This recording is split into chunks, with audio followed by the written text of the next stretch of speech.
Measles is serious. It spreads fast and can cause severe illness. Your best protection is 2 doses of the measles vaccine.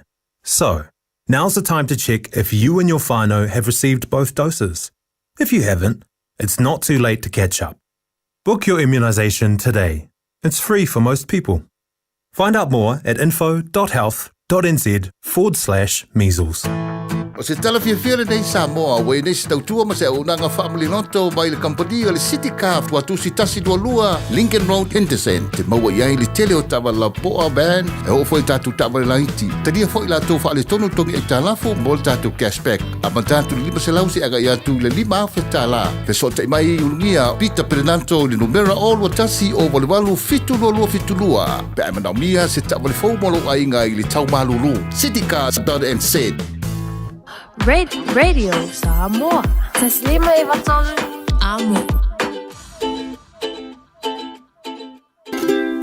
Talo fa Samoa.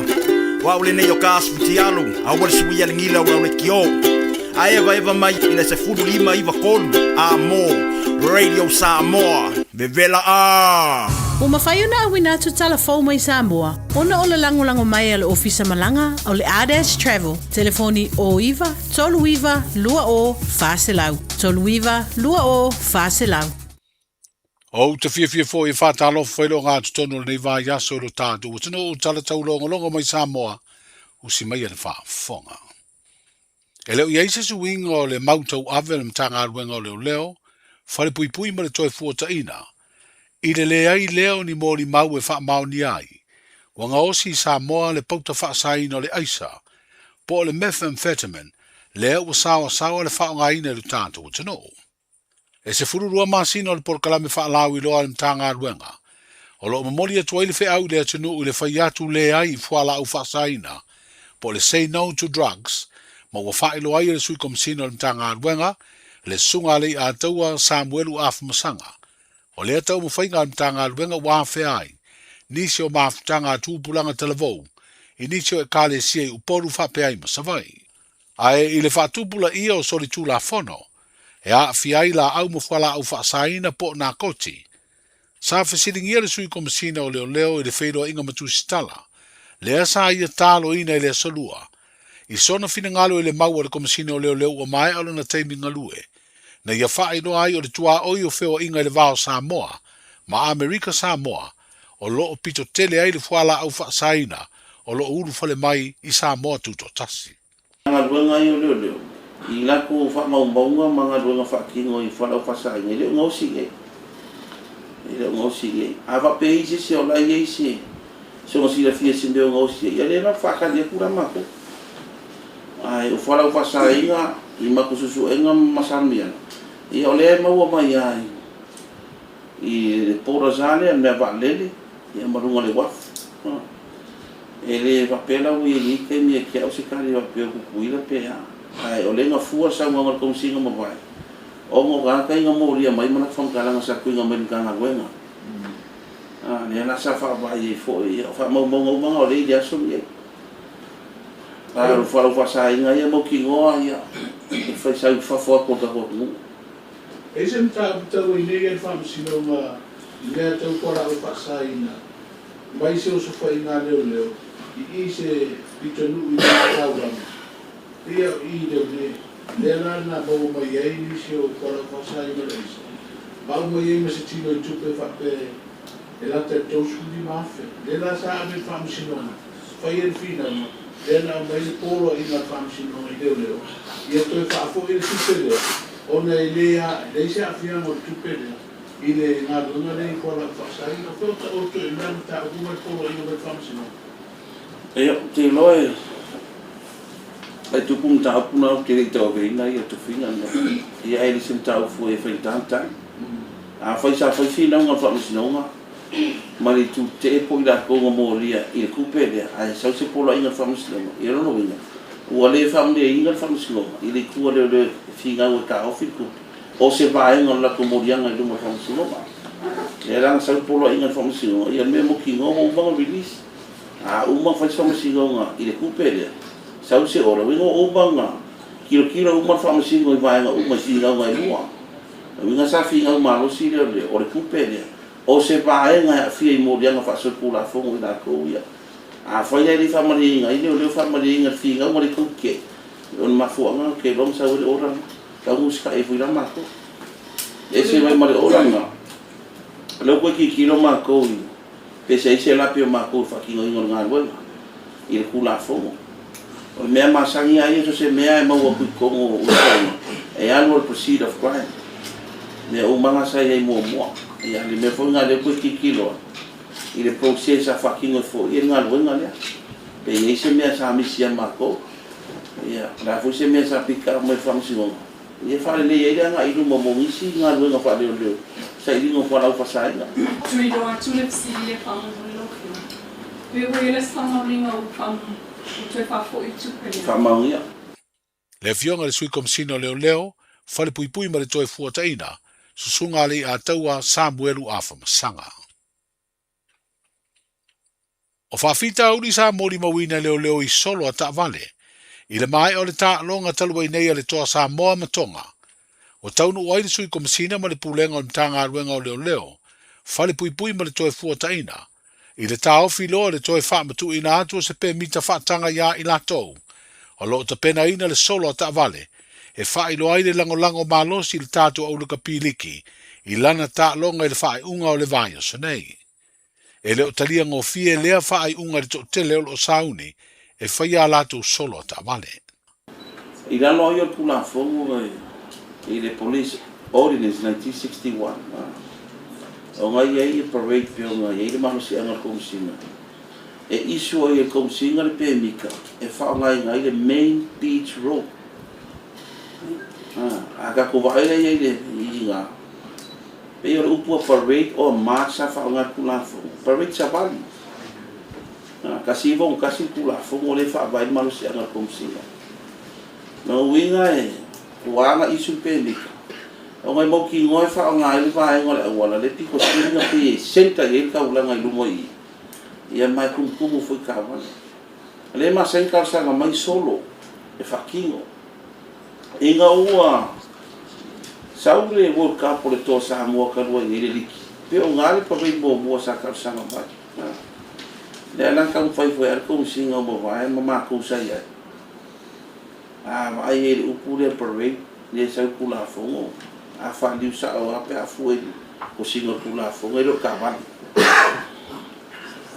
O sabat ai wanga ma ku whaonganga inga iai ma ku ko whainga inga ia saunga le mu ka ngaka whewa i whaongana wana ka kasama wani ma ia awangi i kula funga sot ia nang whakingo e ma kule e toa Samoa le World Cup o solo la ia lua inga ua pruvinga ka lua inga sa follow al ka ialanga e ka sanga mai o ke nei sa mai le fai le fonga ba ko ku ala no fai ia inga o ia inga o mai ia mita le unga kas ia saunga le buka ka whanganga la wana awangi so rin ku la fonga runga la wana o ma solo mua ma ko mai kau inga o kau ese ia mionga vai i solo mua ka longa le fai mi sila ia ko ka longa le sila ka longa le foi nga be ku ala a fai ai ele ma fai o ma se saunga le muri va ai la ke le mako e mo ki ngo ka fia on me magingo ingo uma na skonga ele i solonga le da skonga i vai mako kula fo ele i ona ya sane le se pe mi ka fai mai e ke le men kupu o uma nga ti sai da skonga i le ka ko fa wa ya me e luwa ma fuanga o le saunga le mu ka ka lunga le wana saunga le mur ka kala aver ka vale ka kala savani pa sisir ka vale ma awangi e kula fongo so ele kasi kula fongo ya fi e mo la wala inga ya mauki ngo ka si sia kula fongo saunga le mu le ono ka ko la sane ki ange ele se parade nga ka sanga inga ya pe no fa ko kula fongo nga o pe mika ya pe nga fa ya o luma i le main beach road e sa vale nga yo o Samoa ko e se pe mi ka mo mi alo winga e le fa ka ngai pore e lungo awana ke le no pa ka ko ku la fongo ia mo ka si o Samoa le mo Inga o umana na sanga mako mai. Kala fa mako mai kaulan. O ke o mai mo a fakele inga ka pale. Sa fa de mako kiuke o le mako kiuke a ringa la kiki ki me o kupu mai. Al mai ai fa le leo. I langa ka fa yo sanga le mo ma kupu inga le olo. Ma me ko kingo la ku. E le sanga le mo. E le sanga le mo. Ava pe ese singo fang anga isi a wala se kele ga ko ku e fainga ka o fele lo si a wala fa nga por e e fero e a quero foi o fa pouco foi e ka wale ona sa no fainga fai si la ko me I pakan kam sanga e bi fe a manga hoi a lunga e a wala mal por le fu mi ya e nga o fa ya ele foi ko e whakarainga spemi kaya o ki kilo le saunga le mo e lua whaabula pe ngā whia I kaka I rasa sa mahua kaka I whale asi ule solo lawa e kasi e ama oru mala pia paka longo winga wa uma longo a miki miki wa e mangu a kuunga ko e kasi la mele la oa lo se kuala lo foi ka kua kuu e ama lau foi ka vale ia fai sisi au ala ka kua e ka kua au Le sui komisina o mtanga luenga leo leo, fale pui pui ma le toe fuataina, le sunga le a tau a Samuelu a whamasanga I sona finangalo, e wha manino ai le mafu anga, ma le wha ai unga le toe wha matu ina atuai se pe mita whaatanga, e whai ai se solo a taavale, mo le tāpua inga le atunu u le tālonga le toa Samoa, ma le Warriors e New Zealand sa Idi Champini, o le tāmidusanga o le ipu o le Pasifika, I le Lakapiliki. O le sila mamau o le malo Samoa ia tinae, e feso ta I le porokalame o nuu maainga manuia o loo whaafoe, e le mtanga aluenga o tina me tamai tai, a tinae o fiuanga maanga feso tai. O tā wai le a wai o le usunga fono o Samoa I le vai o sonei, I le fono tele le rolangi o loo whaatalano ai a wala matau mawhainga, e si ti ai le a tinae o tangata, ma fo I ai le ola mativa. O se whaatasinga whaavau malo o loo usuia le ai tele o toha, le lau mua leo le atunu o kata, o lo a wai le minsta o le mtanga aluenga, le fionga moe wha ua Julius a kui tafunai, ma le wha urulunga o le mtanga aluenga. O lo au fia I fo I le usunga fono, masui o le malo Samoa o lo ngā lulua I Europa, le fionga I a fatu o manava upolu le tolu Dr. Paolu Teru, ma le fionga I a tole a foa nela Pepe Levi.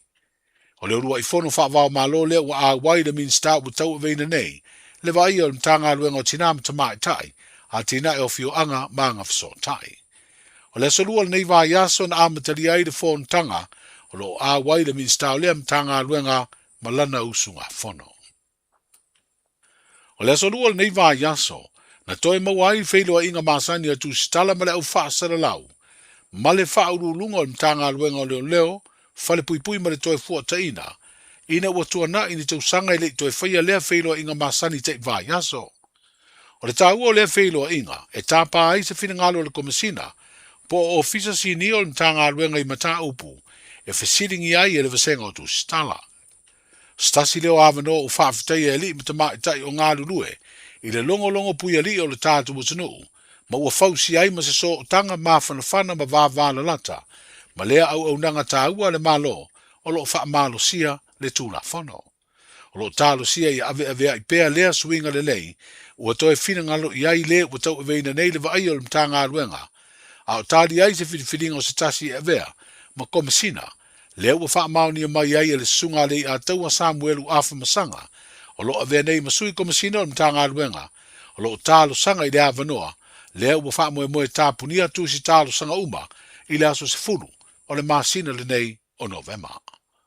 Whairoa I a tai ao, 24 hours a day, 7 days a week, Radio Samoa streaming live on www.radiosamoa.co.nz.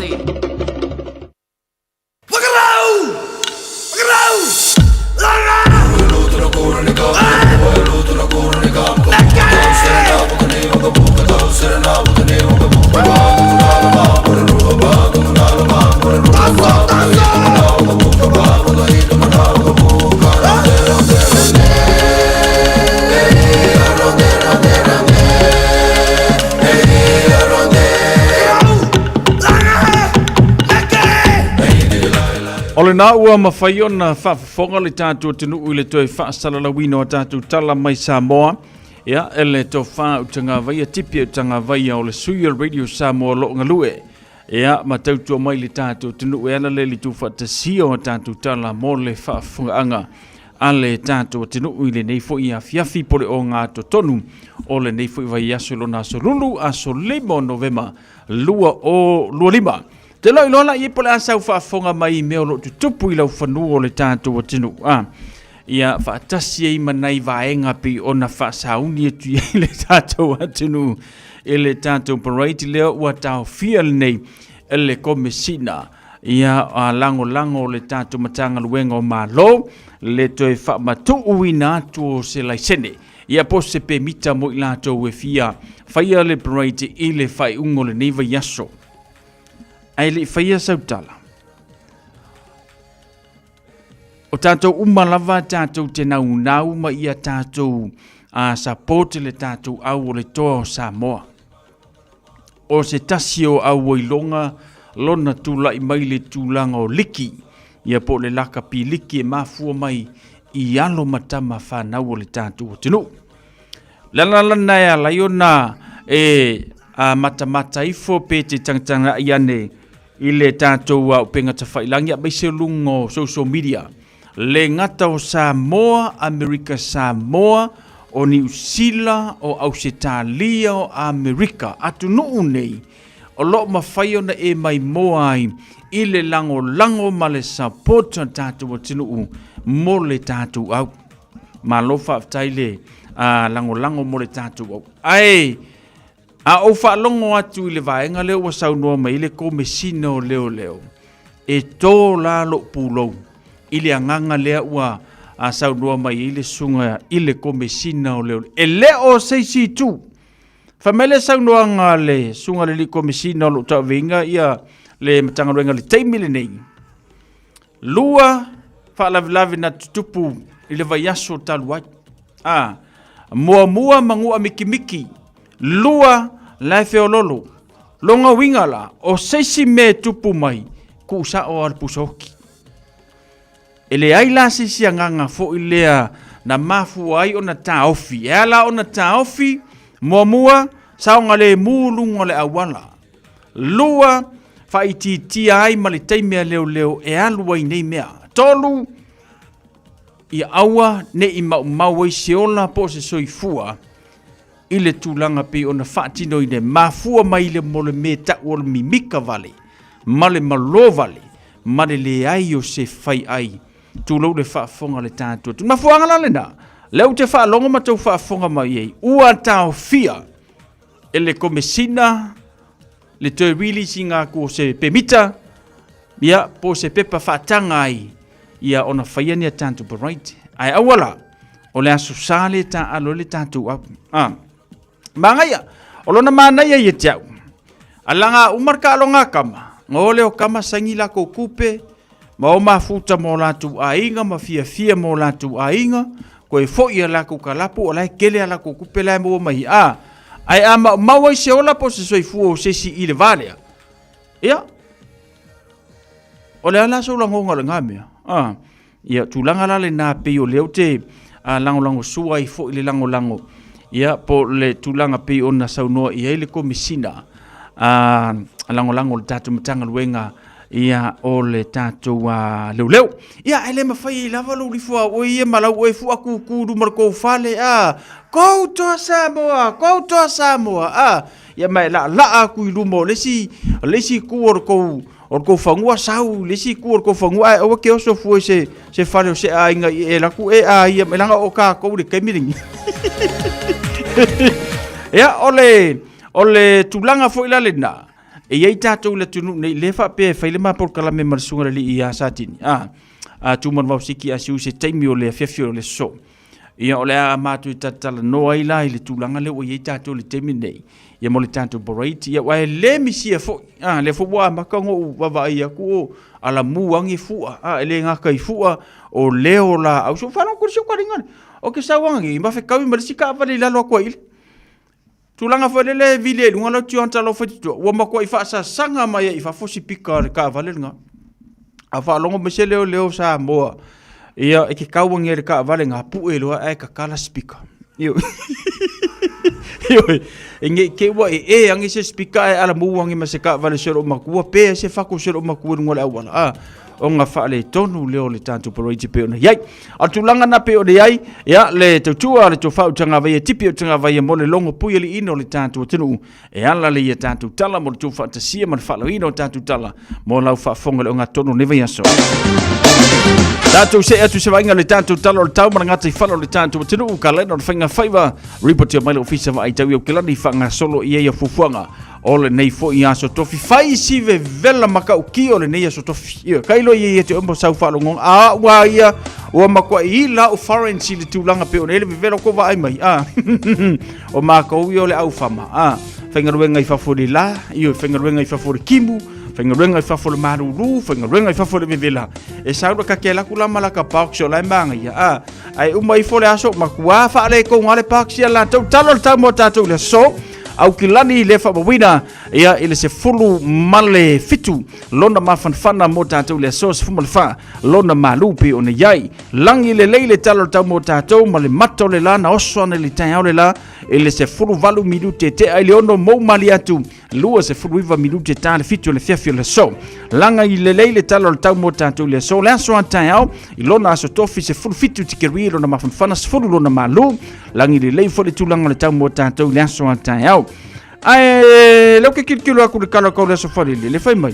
so yo afu nga me mu kingi le langi makai o fa mai o ngei makai o le fa me mu kingi le la ai so fali le fa mai kim ia se ka kokari a fa pe ko lo se kim ko pi ko no winga la ia e ka mai ala ova ai kau e foi ke mi pesto e foi la uri e markano la ko kau le fa me tai to unu na ti munga mota to la so fraile ia fa nga solo tu fa ngora vai so pe on iai saudi so fa nga balanga mo le tanto tu o Samoa ile fa ngora ne vai so le fa mai luas furmari va ti keri lo na vela ia luas furmari lima lo na mawala lo pe on ilangi le tano tau mo tanto samunta ile fa ngora nei foi vai so mai se nei foi ia solulu tanto so atu masava vali atu le tulango ile ngata I falo le tanto mo tinu so se vaenga ia mo lo sila fia misia o nga ke fia ke fangoka ia va ai mata dia le leima mata na le tulanga o lo saunga le mu o fu ki fia kama fangoka e ke le lo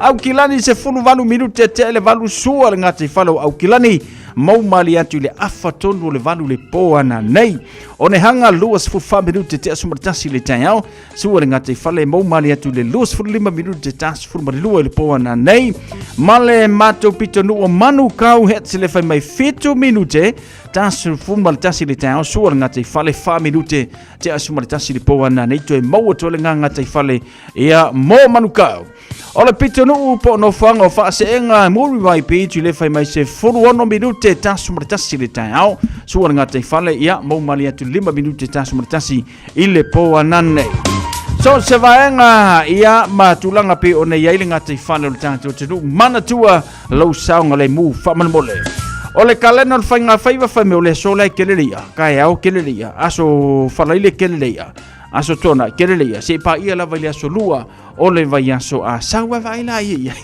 le fa mesi vai ngale le makoi beautiful pane apple tulanga pe ona iai ia le ngata I fale o le tato tu ke loa se uso ia le va pole le leilang fangoka io se uso ia lave o kamakuai o nga kai fale io au kamaia e fia e fangoka fole le lama ngale lama le la woni ia Atalo fatu west sister se uso ma lo lava nga lue ile nei fo yaso ia ilungo le tanto YouTube channel fa tel fantasy mai sina leo lungo le tanto YouTube channel fa tel fantasy mai ula leita vita tuinga mala ma lo le se fo mruia fa tai ia le fantasy mai le nei fo vanga fia fitala no le tau mlanga tai falo le tanto atunu ia report me ofisa va ai tau I aukelani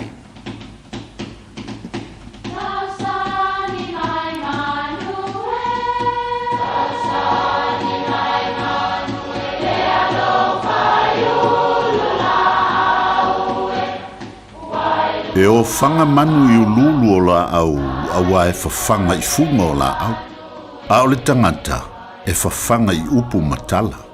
O le mawhileo o ala ngā upu mamuanga ngana Samoa maona whaapongai e a fua i lona sio mianga. O lona lea sao i le whaatufunganga o le iloa whaale aso, mai le tautua se ia o ina pule. O alanga upu mamuanga ngana, ua lanto mamanuina le tō whamanino a Samoa, mana tua foi, e tā o fitau muli le atunu. O le pā ua le soo. Whapea le tala o tama whai ngā, o ia lea e whapea na whaile na pā, sa te tanu umai le tele o tausala na whai mana wā. Ai o le mea na o iai, na maliu le ali, ai le iso la na pā. O upo ave i se mea na mawalunga ni fuafuanga a ua le taulau. E le whaingo fie le whaataunu ina o fuafuanga, a wa e whiri whai e sea le soifua. O nai le ai se tau maasina ma le finangalo le silisili esi. E iai le maangao ma le paa le soo i soo se mea. O le paa ua le soo a tama whainga.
Sama la pua le pasa, hoy no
avea o e mamita mitanga ilo uananga ia Samoana e pele o e ia sea male manawa na ia whanawa sai pipi e o te te umaru o ilo ufasi o whea lava o te aluai e tupe lava mava ai mana tua pea lava oilo uloto se tau mawhainga vai vai o te popo e po ine i sala sa utu masa urangana ai o te paa moe moe o oile matua vai tama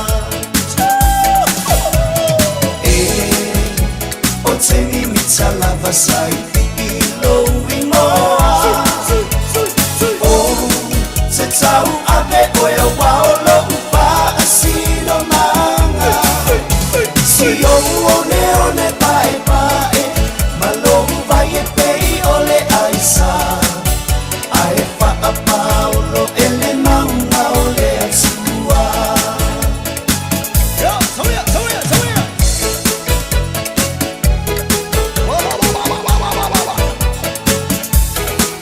Afio lau afio nga ile sao male ang sa sofa susu ale ma oku alo ba apusu ang amau soli ina maliu mayele pale pitu no petala inga tatau fainga fa ape ale pale upolo sale muli anga elenga lo lava ileanga o au na ale tua kalebele i matau sunu o longa lulu e ile la mosa le ilua mama tau aina e kale sia mamona le apana male aso pitu ia pia pia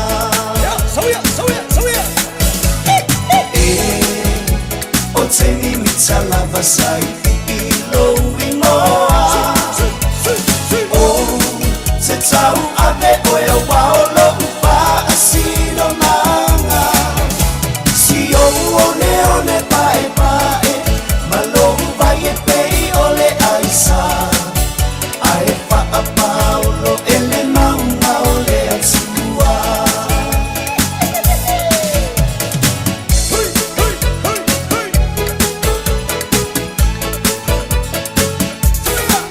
sai pipi o ualo pana mo o ele mana mea sama pana uso o sei tu o le lalo lanyo e lango na ina o lau tau tu o la valena itale ni maso o se matata ia wha amanu ia lea tuo to mamana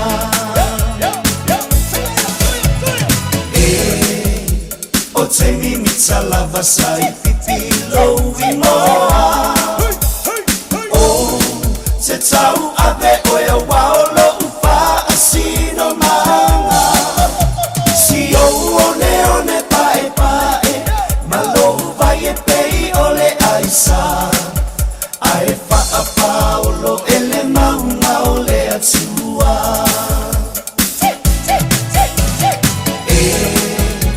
o te mimita lava sai ilo imoa o te tau ave oe waolo upa asino manga si o one one pae pae malohu vai e pei ole aisa ae wha paolo ele maunga ole atua ae wha paolo ele maunga ole atua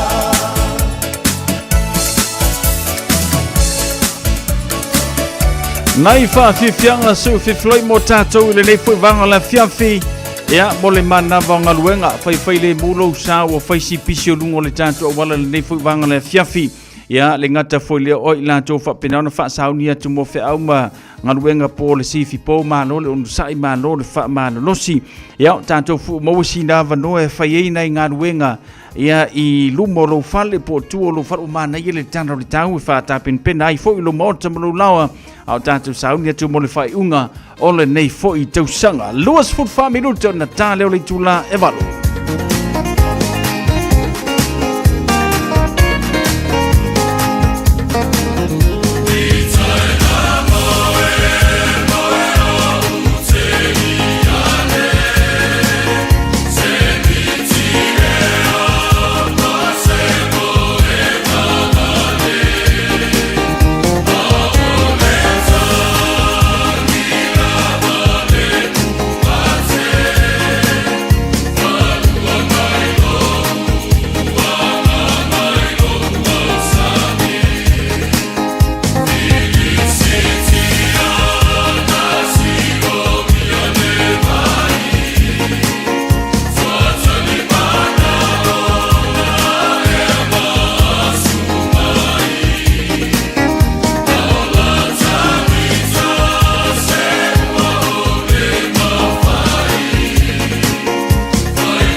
significant challenges for Auckland, while game-changing transport projects have created massive opportunities. It's time the plan for the city caught up. We need to better protect people and property, enabling more homes where it makes sense, where Aucklanders can walk to the shops, catch the train, or live closer to work. To learn more, visit AK Have Your Say Auckland's Future Housing Plan. Submissions are now open. Brought to you by Auckland Council. Tāmaki Turiki. All together Auckland.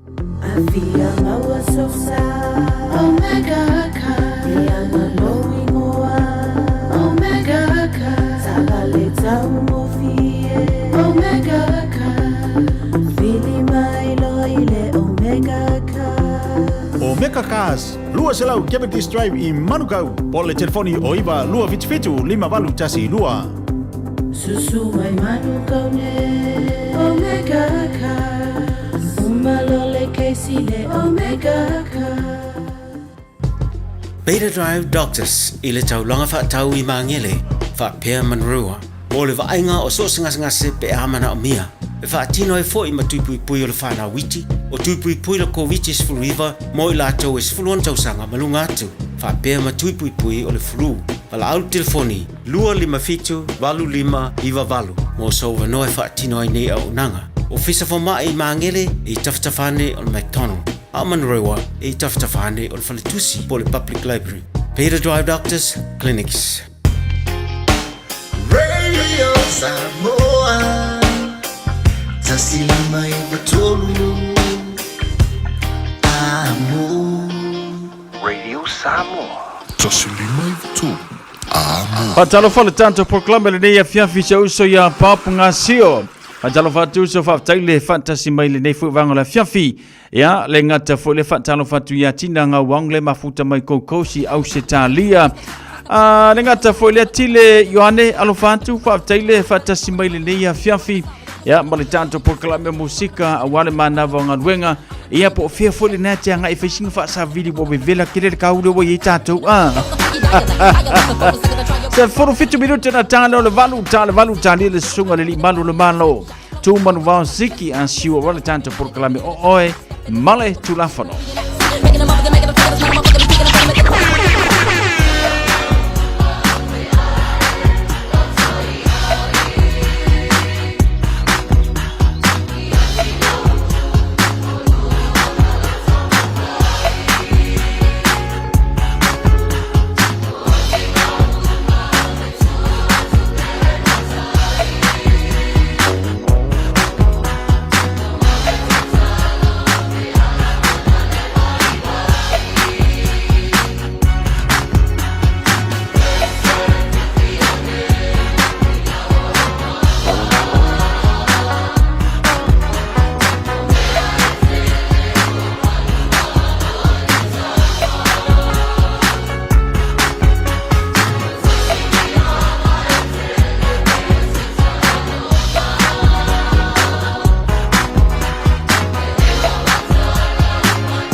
Ole si fonga mantango fio aniseto fale moi le nei fuvanga la fiafi fantalo fatu Christina Tanuwasa le mafuta mai melepone ma lo se fu Christina Westa Sister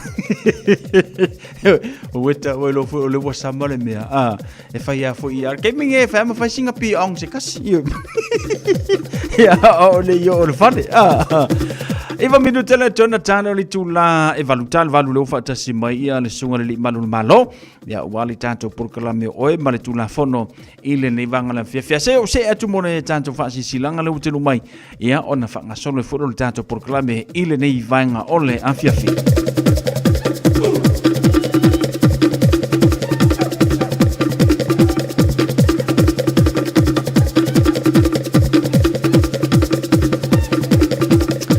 Tanto fasil silanga lo tenu mai ole fasil silanga mo ilanto uma tupunga mai ya talataina nofo ya maui mai tua tuinga mala talataina tafanga ulutongia ala ipanta ono alala i Samoa American Samoa maso se tafo le kilope ole a faya le tanto talanoanga lona lua faya le ile Church Unlimited Cafe ile tolua nga ile lima tianta to row i West Auckland aso lua sulmalaiva November lua olo lima aso tonai ile se fulu male lua ile awauli ma tau te vala awantua ile ava male whaalualo i paia male mamalu yo o tau tulanga whaalupe a fio mai matala mai a ao o loule awai mai o le ale whaatali ai fufuanga le tato a inga poto mo se whaafesili whaafsotei mai ni usila le o lua fitu whaalua o tasi lima lua ono po le telefonia au se talia le o whaatolu lua varuiva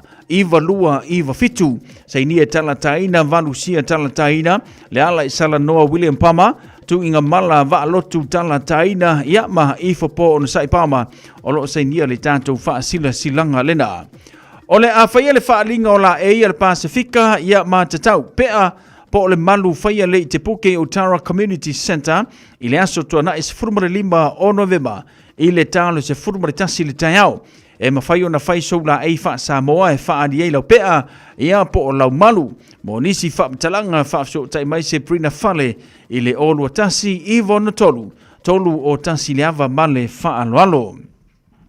Awane ngalo sau lo minga o le tusi o so ngā wha tasi ai male lo minga o le vau filifili e mawai wha lupenga o Samoa i si sifo tutuila mamanua o nisio tala tu o Samoa o ala ngā upo le matafa yoi ala matai i le whainga o le whaalevlave e pei o le whaapoiponga ma liu le o singo a inga fe sila whainga o paolo si i whaanoalo whaalangingo e kaile sia maratele o le ngangana whaanolonga fitus furu tālalo na tau na o le ofisa lava Radio Samoa le tonu pātolu na Hope Avenue i manukau e mawai mo lisi whaamatalanga wala au le lua na lua tansi lima iwa tolu lua no lua tansi lima iwa tolu pe tangai ane i le shop Radio Samoa dauko daran se te whaima yesau oka o a tātou tusi na i le nei fuivanga ole a fiafi.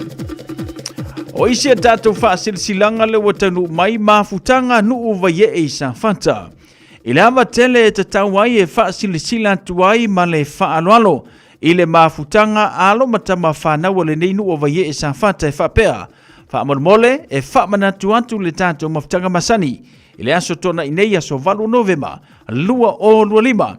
Le itu la tasi ile a woli faya lea ile lawa luto i mga mau ile numela falene place i mangele a fifio mai matala mai a ao tātou mafuta ma wha mautuina tātou porkalame o le whai unga o le nei tausanga a mai se fuafuanga mole lua o luono tatalo i alofa mai le atua ma mamoli atu lo tauso i fua i le aso tātou whilo iai i lona alofa monisi wha mtalanga wha manomole wha fsota i mai le numera o iwa lua fitulima o tolu tasi tolu. O iwa lua fitulima o tolu tasi tolu pole o lua tasi o iwa lima lua valu. Whaftai seinia le laulaua fono ma futanga va yei au kilani le tātou wha silanga lena. Ola manuia sompa. Tangata anu o Otara ma pampa toe toe o le awhaia le tātou lont a le ola manuia sumpa i le aso wharaile nei, aso fitu o Novema i le tau se fulu i le taiao. Tatala le avanoa mo so seise awai, maua fua le tau maftanga i le naso, tātou whilo ia i le aso wharaile i le se fulu i le taiao, i le taulanga whātaua auti, ia po o autara, ia ma whai i le tātou a sumpa, le leia le ai malosi, ko lengi malosi, ia ma sumpa malosi, mana tua foi o temi nei, o temi nei tātou te makua i fuli ia e ko lengi, mioi, ia wa a whapea le ua mae aku le sama, e la niso i la tau foi le sa fia e ko lengi le kaimi o le sama,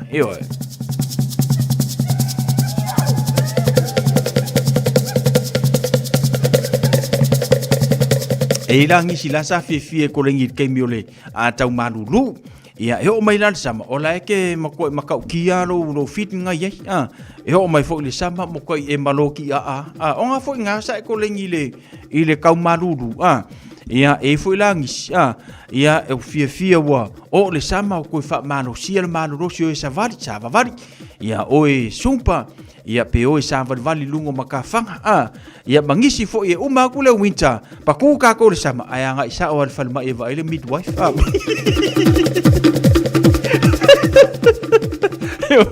ia o tu langa pe ne ye tatu ile ne fo vai te ai o le me kaulia o le savat vai fo sa kamo se uso la kamo pop ese le ma ko le angar kamo ki fie e savat io o le makua e se malo ki a il se uso ia pop alo fatu so mo lua fa tele fata si mai tina ngawang ma lo sa valitina io kasi fo le kanga ke fie sa vat ka kalo tina io au tina la sa valia me ke le lau pa le parents io ia sa valia fo ia o ma e ma foi singa fa ma lo stino pe o ma sanieta to le tu la malitato te mi le wati lua minuto o natale o le tu live valu tane valu i o le tātou porkalame pe o na masani ai le nei fui vanga na fiafi male tutua a le Radio Samoa se furulima iwa tolu amo ia o le talanoanga foi ma le tātou a malofa alolungia ia ma le sunga ia tumanu wao siki a siu ia e whapena fui na susuani mai mo tātou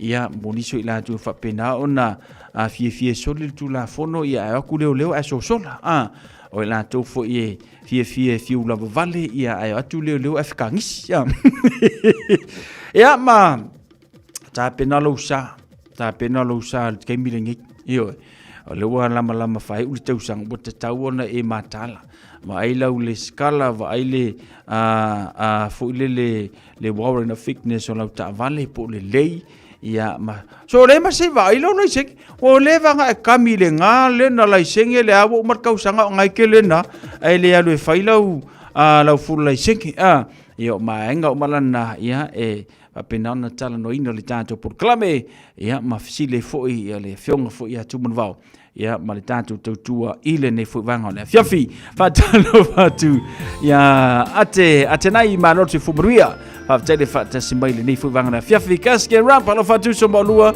faftele fata simaili nei fiafi le bo kilo kui ole kaske da rap tasi fu le pisinisia alum tama fanda o le tato tulu io me kau pusoki o fifi ka ko e ka fafau e fa dili e fioki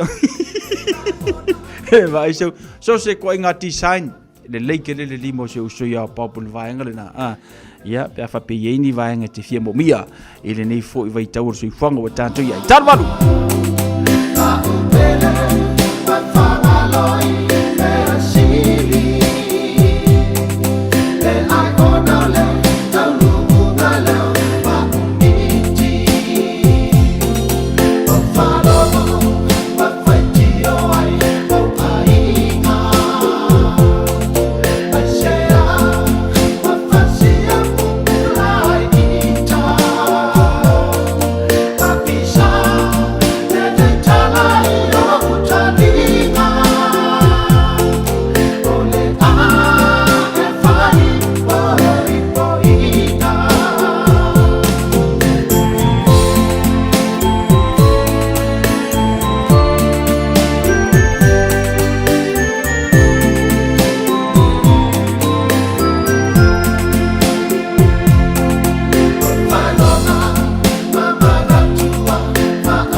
Si fonga matungo feel sunga ya anseto fale moe maniso tanto musika o le nei fu vanga le fiafi ina ua 5 minute le o te aile tu le valu ya fifi fa ilo antu le ua tonu mai le sa sunga le malu le malotu manu vao siki asiu ya ua fo ile tanto por kalame pi ona yele nei vanga le fiafi o oe ya male tu la fono se por kalame fa penao na so swani mo oe so swani mo hau ia mai o se pokalame fo i te tau ona tātou si ta ia mea umalava o le tau o le nāma leo ngale na o le tātou pokalame ina i so swani mo oe le nei vanga le fiafia ia awa ia le telo tu la fono o fa pena ona tātou fie ka sori le nei vai te mia ia ai o le me kupu ka koke fudi le pi fa li i o va ia leo pea o le keimi fa pengaonga o ngā koe lelo ia kākou auila o leo whātasi mai ia sunga ia tūman vau seki a siu ia mai le matanga luenga o leo ia wale tātou porkalame o le nei fuwanga o le fiafi ia whatalofa ma whawhiloa i leo sunga le li malu malo le so i fumaruia malo fo le taua tai whea mga luenga nei a fiafi so i fumaruia nei tula le fiafi sau pa pia fo ia tātou wale sfasala lau ne fiafi malo na tautua tunu malo fo ile fa malo si fo ngā luenga le neva yaso ia fa fela fo ile pa ia tātou tunu tupu mai o tātou tunu o na pa ia le tu so la se fata fai taulanga mai se lo tātou o fa fonga ma tātou paanga masani i tātou porklame o emra tu la fono ia so lulu tai lua o masina te tasi ele o tātou toi feilo ia ilu monu ia ilu tonu viere li malo le sai fumu ia sorry fie no ale fangu me fa mo ye do la va o ni se como fa ale bra pu oro foi ka ko tu manu vai mulinga nge me amo me ia cha ana ki pilo ar ku bo fa wa e no ko nga fa le ko ma ko fa ne we ya na fa pe al ma ko fa le ai pula me ki fa la ale i lor ku mo e we yo fa se dua kala o mo kwa le e ko ka ngi Sar ko kongi kong fa pe ari fa pe ke ne on mer ko choka ko kongi wole kan fia ngai o pili le sa ko kongi fa me maruma pe le si va ngan o le o ki pupu o le le afo ni o le si ko fa ka o se ya va tai le tu bo lo se fo la le ya lo se fo tu fo le tenu ya fa malo te fo il pa ia o tatu tunu o mo me tatu por kalame tonu mo tanga ngasi me se fo la upa driver ya matatu ave pasi ave taxi ya me la tolo fenga luenga fo de ne fiafi ya fa tai fo ia fa non lo fa fo me tatu por kalame awa me tatu ma futa ya tatu tar no ni se vanga le ako ke solia ole me mongial me nga tu mon ole ai ka kikinga ingai ka walanga ma ka walanga au le ngia fa ia le ula va vale la wadi i lunga la wala ya me sei ole le fo le fe la wadi i ku la fon ya au le wa alo atu le tatu to sa mo lana so nga sa pingi ole ni fo ia va yaso ia a to fo man ne tu sanga i tulanga ola kapi ia e lo man tu mo lunga tu mon vau ia wa amata fo i ona ta pena ia le to matanga nuenga mo le saunga le mulava i lunga o langa ele mele ko pu ke mi tu mo a ling sa tanto tala mai Samoa wa tau fia le komisina ia o lo ia tau aveina ia le matanga nuenga o le lo tinu ka fiona tu fa matu watu ia se pe mita po se fa tangana e fai se per right fo le Samoa i le tulanga o le tapo ia le tanto au e mana ia le tanga komisina len fai lua fa la lava ne tupu fala la mo miki no winga manua ai le tele lua sa ka fiololo no winga la o le si fala la ve te tupu mai o le okisao o le vaenga tonu ale le e tano le fefele nei sa fa pe fa funga la tunu o le polinga na nei tu o mtanga ya me se lava mato ni al Pacifica o finga yemel tato tunu le tele o vaenga me se lava tato parade po tato savalia lo fa pe ana ta o i tele o yaso o mavai o le polinga e yai le taimi ku vai lua lo le malo ma fa pe mai lo le o le te fatanga ina o na faia vaenga ai se vaenga la kiki o le tunu o la to le usta ia vaenga o tu la funu leo la tau na tau vale to te a lo pomuni ana tasi tangata maliu tu lo fa funga le tunu fa per fa fa yo ga ko ia ngar ko kasia blei o le tasi le na ele te tau no o ye se fa la pe ma mo se soifu a peitai ona o le usta ia o le manga fangafa o le fa utauta fo I taimi fa isa valini mana tua o le weekend le nei por fa ngol va sore nei I le amataina fo le vai aso fo le aso sa o le vai aso lo na falia talo no matou ngaru lue I tatu savali na amata mai ke lo po se vai ngol le lue le tolu vai aso le fa ia mi sangale sa vatu fa tuanga le tunu ele o fa ia tunu tanga le leo ma le pulenga ai tu malo pe au kilani po le malo fo e au wangi I fa ia ngi savati pa wale o vaenga le te talo te ile tunu fa mulmuli fa ia marsa o le mu vaenga ne lo tupu o le su e kui ofu su anga isi mo lo pomoni ana tatu tala no pe tatu tala no I vai aso vai o le la kulisi e fa dia lia koi o lunga malosi ia o le lua kulisi fa eva koi langa lele tu lo fa fo le tunu la kulisi fa eva koi langa o nga alu watu le se fa ai lo ai winga le tau pulea ai ka kia la kiki se la vainga le ai watu le fa malo mal fa aftai I le lautelo le tunu ona o le amana I o se fa tala ula tol mtanga luenga I taimi o tatu savali te le o la waki kilo ia fa malo te fo ina yuso fo ia la tau kalapu ka vali fu tato kalap ka vale van fo ia Islea lo iai o nisi fo kalap ka vale Subaru martel o la fai ia male usta I tu la fono vai ngoro la to fifia o le sila le vai nga e amana ia mtanga luenga leo I la to ni ono lo la to sau pe ang o ka worke mi sola sika mai vai no la ikikia leo lo fia so I lungo fale ka ko ka vale o luma o afi o tatu ta vale o ku o kako piki apu e se tasi na valau mai o ia ona sa yeska nga kefe o la ku ka malo tu lo fa fonga le tu la ku ka malo I ku o le keli o lan kavali ai avelo na tali ila titi al tavali ile f ka wile ko nga mi va bia e fa fonga mai la ki o le mo wa o se va ku so sala mana tua o le na matia o le soifua o le faingo fie I ona tupu to tele o la tunu ile vai aso le o le leipa weekend ila wati lo tilo ia ile sabali le na fai o imangile o sabali pito I sili le ona tele talu ona fai sabali nei mangile o tau o tara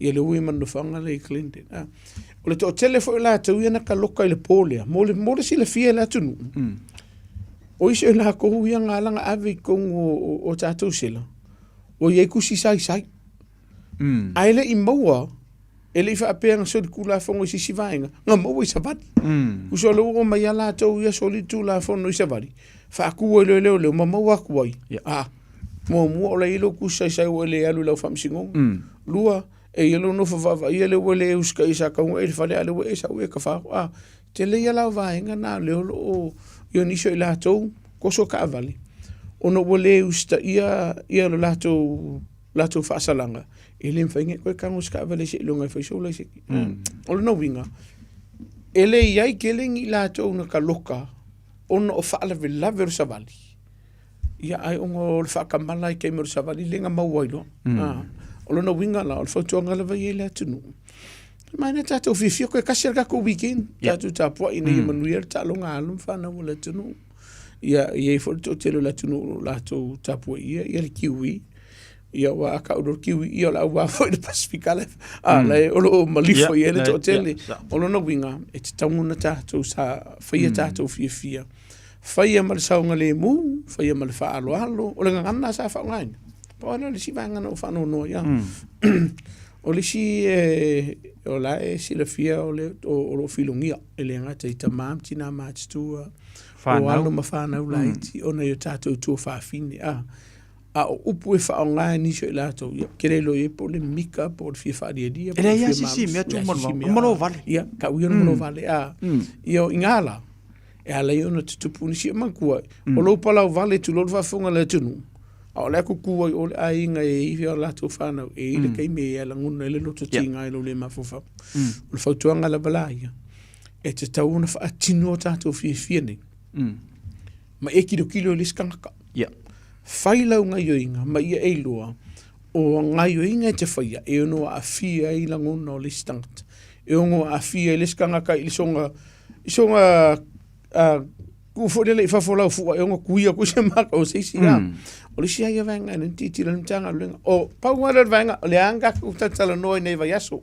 E iai le teimi. Whaapea mai lor malo o le aila walawa. Wakau lonku. Mana tua, o le si vaenga. O le saunga le mu o le atunu i lau whea lua i malau fua i lau kaavale. E ave i lau wha mua. A whai e te si la fia. Wa umi kere lau fua malau tele lau fua o le loa kuwaikua. Wa i whale kong. E mauti noa o e wala waku mkanga luenga lelo o me whaakua o le si whela fua. O le si vaenga ave kaavale. O e tango le foe uli. Lava nga. Ai le limbar foe uli ma le limbar fua. Ia po telefoni fo e pu e ka ku savadi. Awa i vaenga na e ono e no mo lia i o tulafon. Mana ia whaftai a tumon wa e ta ua ia le vaenga i o kalapu ta vale. E tolo pulowi ina yuso ia tumon wa. Aso mo muor ta longa ki wima le toa sa mo i mangi te. O te oso bainga. Lainga le mana ia. Lainga le lungo kapa ka tutu le au tafa. Le ai mase ia malato fua ia na fa le fa pe. Ai o mai I cliente le tu malo le ke pule ngu mai. Sole o la fo e kuku ngai ka vale nga la e mana ia le matamata. Ai o mai ka mai le ngi fai ai saule si sau fai mai lu mala fior ka vale. Saule si ku mai lu Saule Ar tu lang fo le e fai o le sa fai o tanga tai lu mo fior ta vale malunga. Au le alu ka vale so le mo ka ki le sau. Ia o le e fai la utala ona sa I seta si o ta vale. O le kau fi whaaku, ai halu lako. Ai sa ule aka le hero relation soi, o lai mama ki kele me kua kanga ngai dungo ka vale a ia.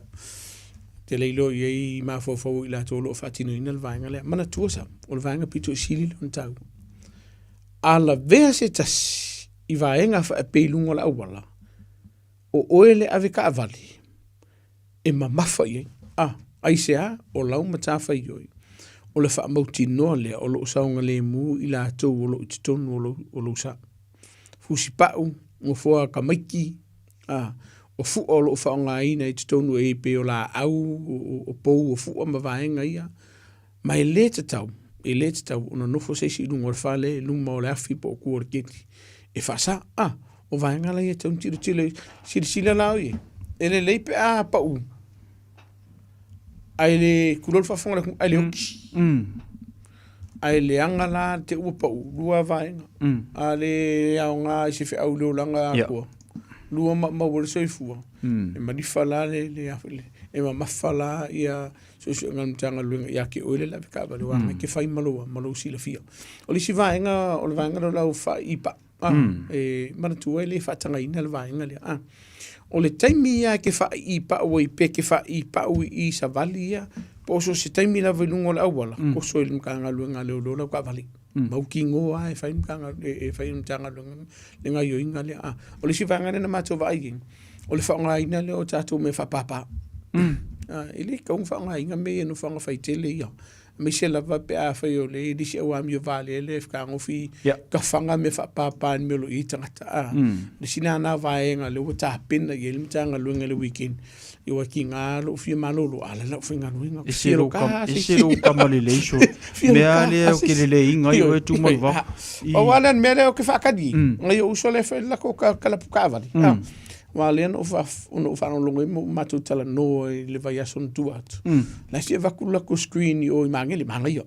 Manga yo vaenga leo. Ma whainga waku I o ko screen. Ki ka ko makamaka yo. Manga yo. O le si vaenga na no mai tau wina ya ui. Nai ainga. A waku le ia paka le van. Susu erkeni o le van. Maka malaka mai ti malaka o laptop. Fui le a. Whai malaka o papaki. O vaenga ia. Italia mtanga luenga leo. Manatua. Po wa nga yo inga ke whaia. E lolo e mtanga luenga le ole ola matia ele so i fuma sa ngale mo le tunu. O inala e fai e lo fufanga mtanga luenga le ole mua ia ole baku se faukuanga ia ki o le taunu to e fai e lua ole avatu sau sala tupi. Tolu a fai e tele ustai. Sau le fai sau marulonga kako hotel mo le pose i malamali skaya o so. Ma por ko kele mo wava ngolo ta. Ma wala ngo. Fa ku koru fa ku fai ko por poco kas. Ma wala no. Ole si la le ole si vai nga fa mo muli. A fa e fa funga mai. Ele o se no funga le ke alwa ko e fa ka winga o madwanga manga o se tu lo fa funga le tu. O moni o sa ele te tauna fai le tu lang. Mana tua o le vai nga fo i o fai e tatu sa vadi. Le ta o fa Peritania, Ligaban areas. E le fa tangaina. Se ava malusi. O luna winga la e mo ki ngoa. E se sa amtanga luenga leo leo. Le ava malusi ke la kumo e lua. O le fa sala ro e pelo ka amtanga luenga leo. O le situ langa tu manu vao au tai ei pe ilu vaanga le. E le se fa tangana fo i leo o e te savali e le mo le awala ma fa la la sa fu. Ya. Le. O le vaenga dia. Yon molo vale. Le ya si simbe. Le ya si au sa fo ni kam ki ki o molo vale. E le te tau na faia manatua o le mafuanga ona o lo lava saunga le mo. Ma le saunga le mo o le lautele. O lona winga fa mole fa tua le tunu. A fai o akun kanga luenga le lo ma fai aku so aku la ikikiku. Fa mole. E tau na usta ia vaenga le. O lo woso i luma o ka vale ma e si vai. E le fa tanga ina le vaenga. Ia e manga ia lo si vai luma o ka vale. I ko kongor ka paka. Manga ia i o vaenga le. Pa ia o eskaidi po e ke na sango le mu a lunga la ka ko au wala fa mole le fa tanga ina vaenga le e te le avanoa e no fa sala ina o le sia fa tuanga ma tu fa mole va ai fa le ne tatu fa na witi ka ko sa valia lo fa ia o le tele lava ke mi ke va ku i o ka mo so lo ka me o lo tapolinga mo ke o kupu se misa afia ile fa na lua ia ne te ola ve se ta vale pe ke ua ka ko se se la o se fu le ke mi fa le fu ai la ve te le yo vainga yo no afia le vainga le si vainga le na faitio ina i ni si opisi ni si o tau le tunu o no le tele o tatu fanu ka ei fa mole ia ngai pisingi si fu do lo tam fai a le usu mai la le ka ya o la so fu o la ma ku ai ke le fanguki ile se vainga mata ngo fiele vanga e man tua ia e ka le ia tato se tato tunu ia ka ko wa mio ia e tu ta ulanga ina fu tato inisio vanga tato te fatino ma nei fa taia tu mo va mo fa mana tu mo tato tunu o tato wanga atu ia mo le na fa mo fai ungole nei va ia so ia wa mangingo fo ia o le ale mano lo tato ele so alo fai inga e o so ana me ia malo turanga fo le tumon varu tanto wanga tu fa ngoni tu sanga na uta uole taimi o sola ta pena lo sa mo fa ngoni tu sanga ele avea le tanto parwaiti le sa nuti ma alo fanga mo o ele fa el pepa lo ta vale a mese o lo le sene avita vale faftai uma lo ka ko sa valia la sa a makalon ko fa malo si lo ta tu la fo ke le ko so ngo fe lo infer in ka ko fu to lo pumong yanga o ia kako ai ko le lumo tatu tavali o ia kako mo li e mo vo i o tatu na fai se fufuanga e ave sini te uma mana tua o le vainga le te una sila ile tunu o le kele o le faafita uli o no o ia te o ia lo i selendi pe a o ina tau fia o le mtanga luenga le mo o uma le pepa o la ka vale fu le ka ko isa mo o le ka ko le Warren Fitness lua wo umale le si tala o tatu ta vale tolu wa iai vaenga fa o popo le ta vale ai le iai se fa tananga fa wa iai vaenga ua le saunga le mu le ta vale o lo e fa fo ina e fe o lolo la vaenga ia lu o le umale pepa fu le o le Warren Fitness ma le si tala o ta vale a wa ma fai ona batu le mtanga lunga ia te o le lusu mal valu aso pe limas fulu ono fu yaso e ke alu e fai ai ma fa le leia pe paia o nga koe a mai leo lau sala ka pe ese mtanga ruenga leo u mai leo le maka upu ai a fai e te le faia ai u maso ia o longa winga e ko kongi ia lau sala. Po vaenga ia tau sirifia la tunu. Peita iani. A maua o en makanga lue ngā leo. O ngā ole lau ke kelo pa o lo sa e lengi kari pefu. Ia po wala iki fu kari pefu e la mai kua kako pau. Lua o ia kako ngaki fu ia mama ai pengi makakao whaangoka. A mama ai. Wa ia kako a eko makako morima vaenga wha o popo i le te tau o na whaia. Ki reila ngā ruenga. Ai sea. E ta ofi o mta ngā ruenga leo. Ia. E iai lisi leo. E alofa ia ke oi. A waku lau sala fase lau tala. Batu umar whaatununga ia te oi. Ave ese uma mea ia. Ngai koe saule a mai lau sala. Ka pe ese. Ai iai lisi vaenga tu la fono e mawhai e mta ngā ruenga leo. Ku ulo le stika langu mea maka fu le ma le stika po le stika lang pingiki. E pipi ilo stika ia. Mau ki ngoa ala. E te toe fo i le company fo i le tau e tato le VTNC. Pau wā ngā o le company la tau te whaia le ngā ruenga o le VTNC ma le o le VTNC e ila malisi wa o Vince VINC. Pau wā io i la tau wale si tala i lalo le tu la fono. E ma whaia o na toi whaia siaki o lo sa. Afkan whailang koe wherua i lunga la wala. E ki kilo la. I se vaenga i le vāro se lauli mas fulu le rua se lau mungu pupe o vatu fo. Le tupe to tongi company. E koe siaki ai lo sa. A waku la ai le pasi. E mantua la. O company nei. Pe iar vai di ringo uku fo. Makau kia. Sika mai vaenga e whaare kongu koe fo i mai. Te le o le tupe ma le taimi le la koe alua. O lona winga. E le mawhai lua. E le mawhai. O ngā ngofu sa sae e se le stika leo wha o popo i lunga o lau tābale. O nei iai lau sala. O waku maleong se lau ka lara sala. Pau fo i lea o company nei. E mawhai o na latu ave se ina le stika lea. Pe a uma o na pāsia le tābale mai loa. Ua sefe masaonga le mu. E toi whea lua i lunga lau. Sila lau i ke le. Ke le i o le whaafitau. Ai e le o whai. More si le fiena tunu. E le ai ama se kupean ka ngā ruenga le olo maua i whaasalanga i a whai. O vaenga ume e toi fo i le malo. Ai pena e tau ora teimu o sola. O vaenga ne waka unka penga i kako. A wheo lena i malanga mai Samoa. O le la a koros food varumasi nau e New Zealand nei a ke whelua e rulai sengi Samoa. Waka uonga e mingo i a whaisea fufuanga. Lua, a whai e te sila fia koe kasin masi ngale koe expire lo laisengi. Waka unga whaisau fufuanga.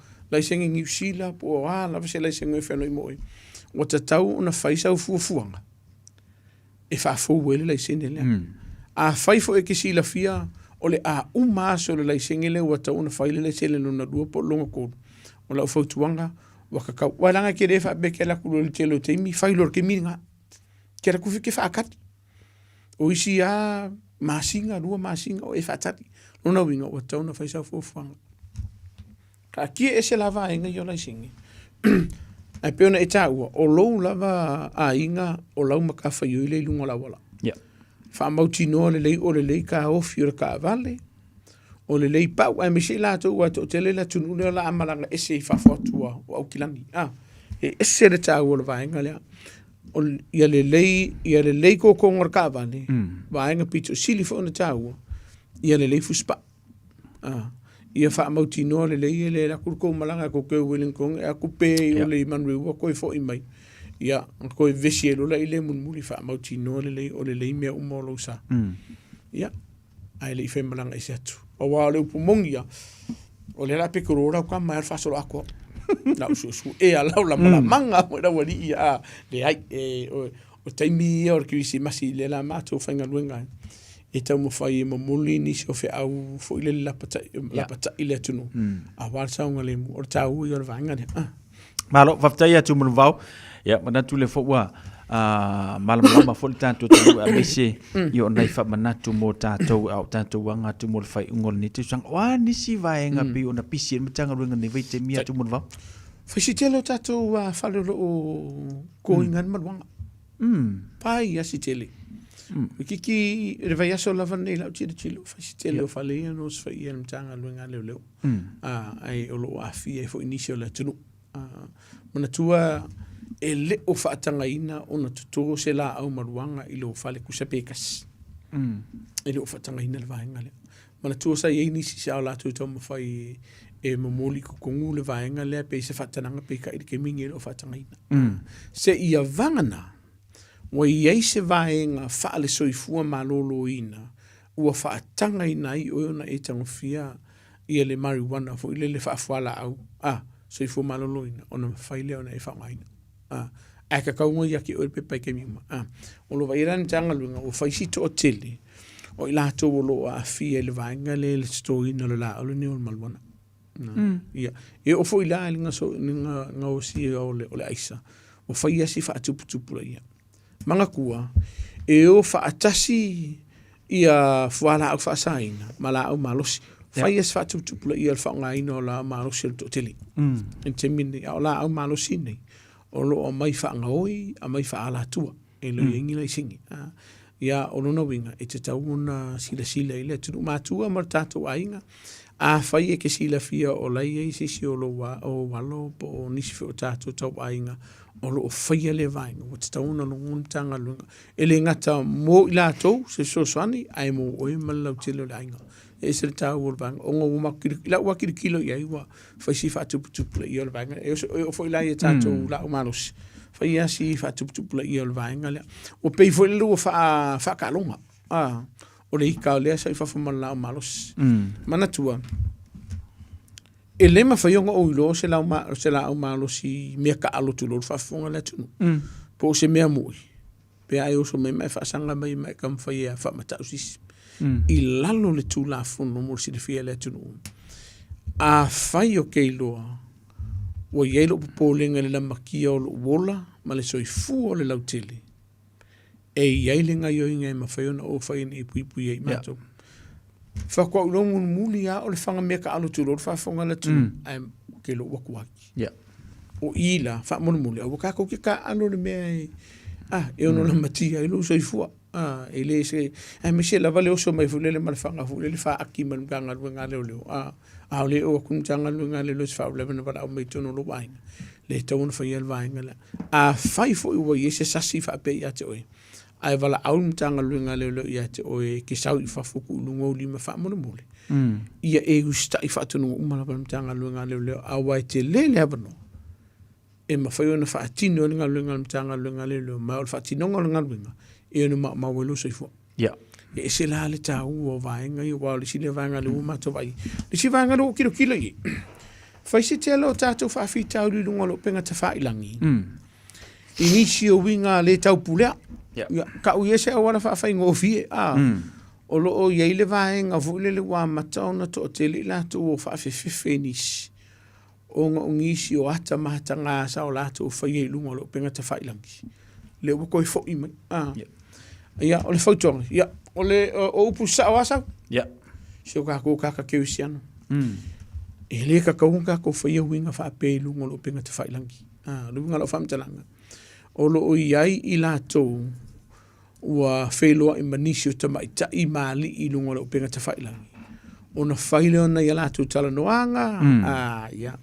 O a fo i vaenga fo i o ka o sa kala lom ko mar ko inga wo so mongi ia ona mai leo le mana o le stangata ia te oi ia kulo fa fonga le tunu ne fiafi ia kala ulai siva mai o hani vaenga ia o le upo mongi ia wa ke le la sa si o te lo le tunu o le o ta o la to ma fo fo malako fa ia vaenga ia a le pu e la ko le au noa malo silafia o le kaimia umana e whaiar vaenga lea.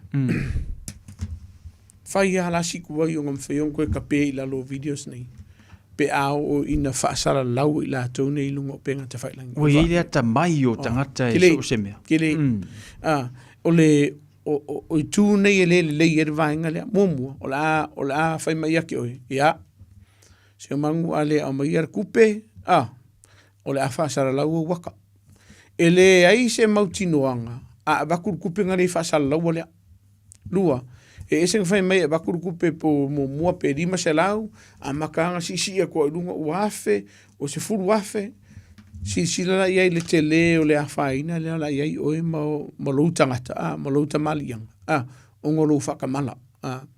O iai fo iniso i la tō o ai vaenga ua whasara lau i la kongi. Ma sila i o la tō ainga. I kulanga le o iai o lona winga, wha monmuli. O la ulawa, e le ia sis whaukuanga, au e ke whaia. Au e te whaia le tūlanga. Mua, ia, e kere lopo e le makamaka marikei mire ke whaia i o winga ia. Lua, o le ake le a fianga o lo ma fau. Ma ulangona. Pe ao inga whaafefe o e kangakangi, mai ono la matia e fo ili saunga le mu, ka wale ai maro ainga, o ngolo whakamala. E anu le alu loko su eska mai ka, ke whai runga lo penga ka whailangi. Kele le loku a tumonwa. Kele. E moko ia fo ia, lau o le loko e whaale le fo ia, ke whai runga lo penga ta whailangi. Wa le kaimia e le akalea. Ia, e ke whiu e koia. E koe kam whai ne koe ka pēi lalo au whai situ ai. A whai la o tupu se vaenga wha pēi ate oi, lau whautuanga. O te tauna e vilin mtanga lue ngā leo mo se whesoso ani mo oi. E le vaenga whai tau le Nate safe o lungo leo penga te whailangi. Sila iai e tele i o whautuanga lo au maia. E whautua i nai oi. Pui ai emele a fia i vaenga i. Malo whaftai atu manawau, ia bese nei vaenga pe ona whaafonga mele tanto tenu ili ne fui vanga le fiafi, ia matulanga pe e te tauna outangi e mai e tanto, ia o tanto whaasauni atu mo le whai ungo le ne te usanga, ia matulanga pe ona iei. To te pala, to e taura i te tua tatu manawau vaenga na e taua mai. O le tūlanga leo lusita ia e tanto o whatununga mai le i leo. Pe a wha pia wei se wha lawe wanga i atu leo. Langa o le si tangata. E fiu leo i e watu whatununga pe i le kea i ei. Sa ole. O le winga o lau whamtalanga tu monu wau. E ta tau li tangata.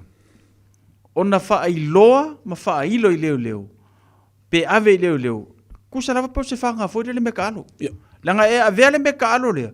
Ma me ma wei leo la marsoi fu wai fanga sa o le leo wan fa fo kingo e te le avano o ka fa ka a ku ngin ka nga nga le tu no tatu ai nga ngole u vili mai ele wa o ipo sisiolo ai ngole u covid is ai atu ntanga nga le lo e longo mai lo e se si fa pe o lo ya tu o se a penga manos po se la o manos ta pena lo ntanga nga le ai se e tā pena le mtanga luenga leo. Mua.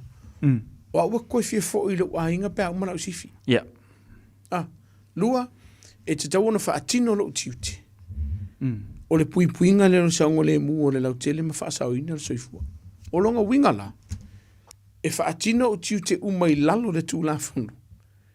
Inga ia pui e le lautele ma, a wakula mkanga luenga leo, ai fiu e vidi le telefoni, fiu e tala noa, e a pe vidi a fuila kali mai sisi, ai fiu e tala noa, a e le kali mai, a e sai fafo mane la au malos.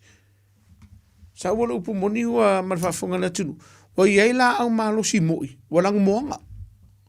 Langa e mawhaionga vati.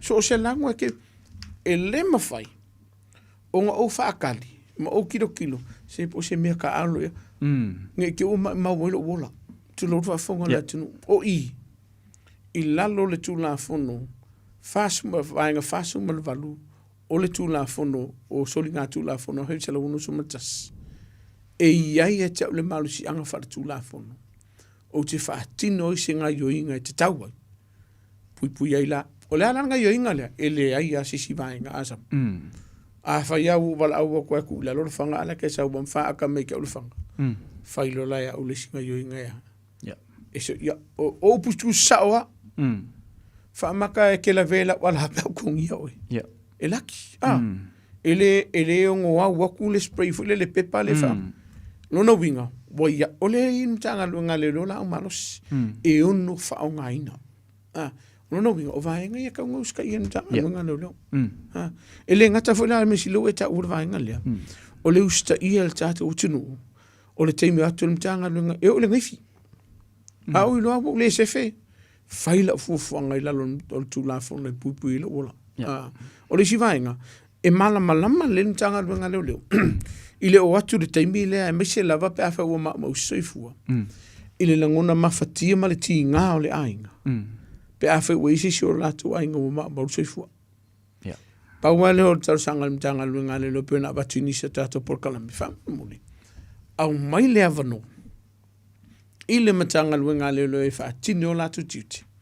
O nga maua le avano. Tau te wha ma vahele le iei ma se pele ia te au tau ma se tau ainga. Ma moro se fua. Peita iani. A whai e iei ma salo mianga o le mafua anga o le moro se fua o tangatalea. E iei lan maru si anga whaatu la fono mtanga luenga leo. E le whaka ngai si sio kou ainge koe sau i. E wha ma vae kisi polea lea. E pui le mtanga luenga leo i wha maumaunga. Ne iei se vae ngai a. E ono a fia i mako e wha lea ngai ngai susio ngai mtanga luenga. O lo nau inga wha morimori. E mau wale hawa noa o lo tātou a inga. Ai wha tino mumua. Ia ngā luenga mtanga luenga leo. Malo, whaftai tumon wau, whaftai mole vanga le pio ne e sau noa ia i rwai tā ua tele. Wai le whape au aku leo ia, ngā aku leo wha au leo ki au. E watu leo ina ia maua le saunga le mu. E le ngata le saunga le mu, ta ngata le whatu pua le whalavlavi. A saunga le mu whai o le ainga. A lau tele. O le vaenga lea, e pawane o le vaenga e batu whautuanga i le tātou tunu. O nei e le taimia wala au me le mtanga ia le tātou tunu. Ngā kule mkanga nui ngā leo whaakingon ngā nui. Ai toi whaiti o ina. Ia e whaiki o inga wala au mai lea ngā lenga mako. Tulo whawhonga na tunu. Ia, ngā halanga mako o aku e wala au mai mtanga nui ngā leo. O ngā wa e ilua, wala makia lu saunga le mu, mara saunga le mu lo ai. Ai a whainga ke wala au mai mtanga nui ngā leo pe ka alo alo ai. E lea ila e lo kaila o mkanga nui ngā leo walanga i vanga o tūla whonu. E ono mōlia, e ono whaangai na sei o telefoni. A o vaenga ia, e sotu fwoi vai malu ngā tātou tunu. Walanga e le whaapea e sao i taimi umar whatino ino ngā lua ngā li, mita mai taimi tā ngā lua. E ele taimi, e ele sasi. E pauale o la whautuanga. A whai e ke sila fia o le whaisi maa le alon makaupu. A tūne leo le taimi le ke whinga winga. Ono iei vaenga o le tūla whono ma vaenga e whaongai na mtanga lunga. E awe ilau whaasea, awe i whailo ilo le fia. E whaakingo ina i whaatino ni ngā lunga mtanga lunga leo ma le wha mauni. E te tau. O vaenga ia mo si fia le atu. A le penga ka urke musola. E whaakingo ngā lunga mtanga lunga leo ina ia whaasao ina le soifua. Whaasao ina sanga le mōre tunu ua. Mani, tu man wase o whawhesilia tu la waso ia sa o wa ai o pelata loi le tau le toru la whamai eka la pua wa ai lo ia malu malo i tu tono wharkala. O whatanu pia ia le vaenga ia. O asia singa ia. Sa u mar whafonga le tunu. E so se kaimi la vai o so ia asia singa mtanga luenga leo. E mawhainga aku mtanga luenga ngei po le palu le fiafi le fukua amaka. E koe kuri kakao aku skami po le lua. Pule la vantanga luenga leo. Ai o loo whaatino ina. O resi le vainga. O langa i en mawhawhawole aku sole. Ka susu e vale ala wari le hai. Langa i fo tu la fono le malo e pui pui ai wharkalapu. E i tu la fono le malo e pui pui ai la to lo ta whawhau te tono wharkalapu nei. Ma ua sila fia fo i e tamali o le atunu o lo whai ei wharkalapu nei. Ala tu matawhai oi e te tauna whaatino ina. Mua, e eile ngor kangaka lewa i whakalapu, le duty manager e pōrea. Ia pipi i se vanga, a kumkanga nunga leo. Ko oi lea. Ia iei se lai sene o lo whaamakala i ngai, vaenga e whaatanga ina i te tono o lo whakalapu. Ma vaenga e le whaatanga ina. Mana tua, e le o whakalapu uma. E whaatanga ina i le whaatawina o mea tau mawha. O vaenga i e tiri le mtanga luenga leo. Mai, e le te tau foi, o na aveina le ava malo, si e la ko usfuma varko sanga i lalo ifo. O le si le vanga atu le mtanga luenga leo. O le si vanga kumkanga luenga leo, le wha mautinoa. Wa le eise si o la ua ki kiere vai makua, le si wa kure si le vai o le si. Ala ave i lea, ala e whakawa i le ava malo si. O le saunga le mu o le atunu, o vanga lai atu le mtanga luenga leo. Ia, ai leo whape o kumkanga ruenga leo susu e fisi kongo kako wharkalapu whamon. Ia, o vaenga ia, o lafu umamala mai ia, tamari o le atunu ue o na ina wharkalapu nei. E le ngā wharkalapu fo, o le TAP, A fai skako siva o malai ola. Po fea lava se no whanga lo whanga ina. Ai loa mtanga luenga leo. E mawhai la lo tu la fono.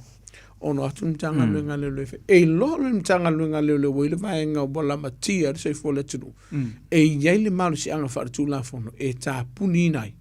Tato wharkala puia mo le lusu marwhai tu la e whai fufanga tato I tu malo po le kanto vule. Nonga wingala. Ia ki hira ngai kama whamur mo le whamaro I fo iai. Wur fo I whai vieiro maka pe a whai whai soko rua. Ai ese le tau o le vaenga. O le si vaenga ka kere ise nge ki wanga le tia. Ka kume whapapa le whengangi. Tole. Le pisi ai il piko wa mako wa tu morwa. Wa va ile yen melen tatu tala no hil tu sanga nin tatu tala no. Ya. O le wa ave se tasi o vaenga fa up fight tonul malo. Ya. E ka o file fa ta wina. O ka kome fa papa. Ya. Ai se a. Tele yo fa fi tau dio lo o a fia ile tu no I tau sanga uma. Ona o le usta ia o ai inga. Ma vaenga fu le o tapula o le whaonga ina o vaenga I o mea whapapa. Le alawa I ele polenga na I tātou mea ola tulu whaafonga le tunu na I tātou whangawhao. O iei hui whale ua mauai. O iso I la kou. Ia, o le I ale o mano vale. O le kawhanga fui ka vale ma isi ainga. A me se tu mon vau la fo so no wa ma no si fo le la o tele ina. Mamango vau. Fa foi mo fio io. Mamango koi mai. E tūlanga le peo nei, me wha papa. O le vaenga pito siri lantau. O le vaenga lea, e o ngō I el parade kako. Walanga o leo, ave se tasi o vaenga whawhai peno tāua. Waka kaunga ka hofi. Ia se tātou tālia. Kako kilo po where la angi, en matangi ai mōru tātou o tunu. Leo lo tā pena, se whamona mōli. O vaenga I o mea whapapa. Ia fifi ai le ainga. Whai se papa kiu fu le po se tau sa mga I whafo ma whai I vaenga I a wale whanau. Ai leo se vaenga I o no vivesi ai le ainga ma misa I whamona mole.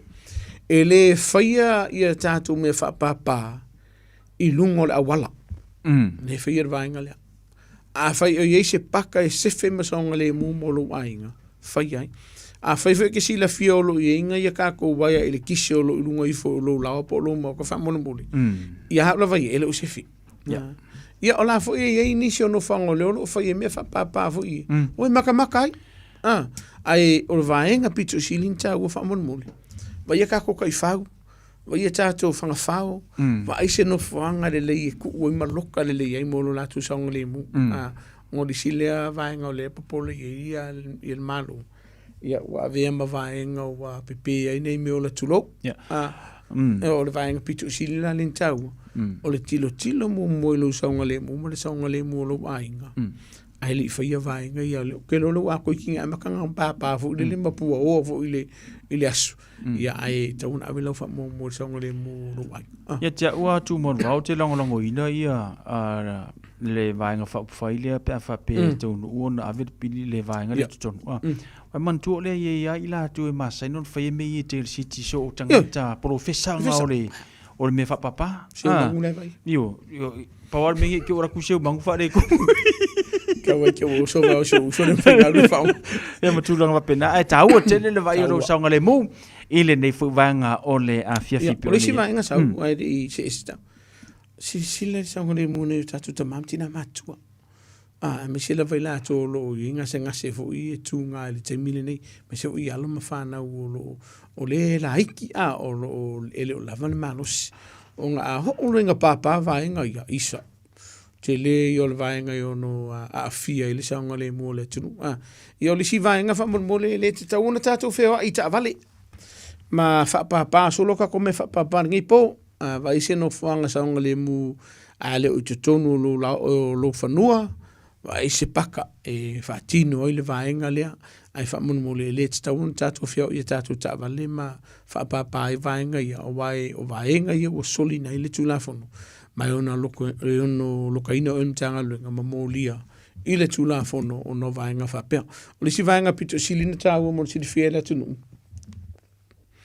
va ai vaenga o lo fa ngai nei tato le fefine o ni la talate tato ta vale ono le pinsingi vaenga fa pena po wai le tisi fa pun tawa o le si vainga fa mole te ya fa mai si le na yo tua o ipo sa ngale mu ila to ina nei po I vainga yo me fa pa le la fa o le wa makang fa o te sa le fa fine o le fa tau pe ai ko kiki a po se te mi o le ke lo po wa ta puni ina le fa tau ino me fa pa adisa o la so usiri o la kai mi le ka pungi ngai fa ka wingo me fa papa ya te uia tu monvo o le kemingi wa o pongi sa o la fa ka e te tau fo iona fa tulanga ina ia te mini fufuai e ngisi me fa papa so le le se mo moya si a inga me fa papa malisi me ale la fa so o fa yo sa o le si le vai nga o lo tutupu ai bebe singa te tonu ai ngo wa ave fa mo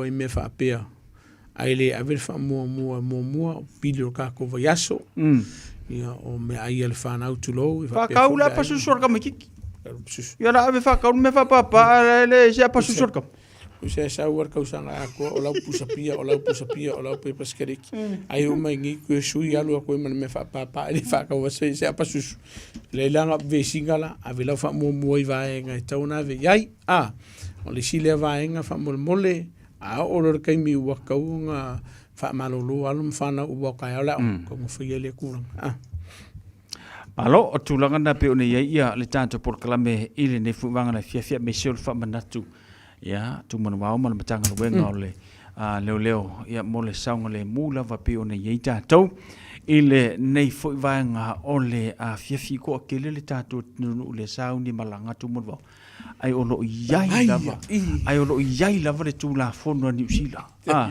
ko kongi la usala misi la usala a mese ka ko ia wo fia se la usala ele yo o ai ko kongi se sala tu mo le wo ma fa la kala ka lo verso mun ka lo ka ku mo le vale o la ko vai o mai le amai ave ka lo ka lo ai ka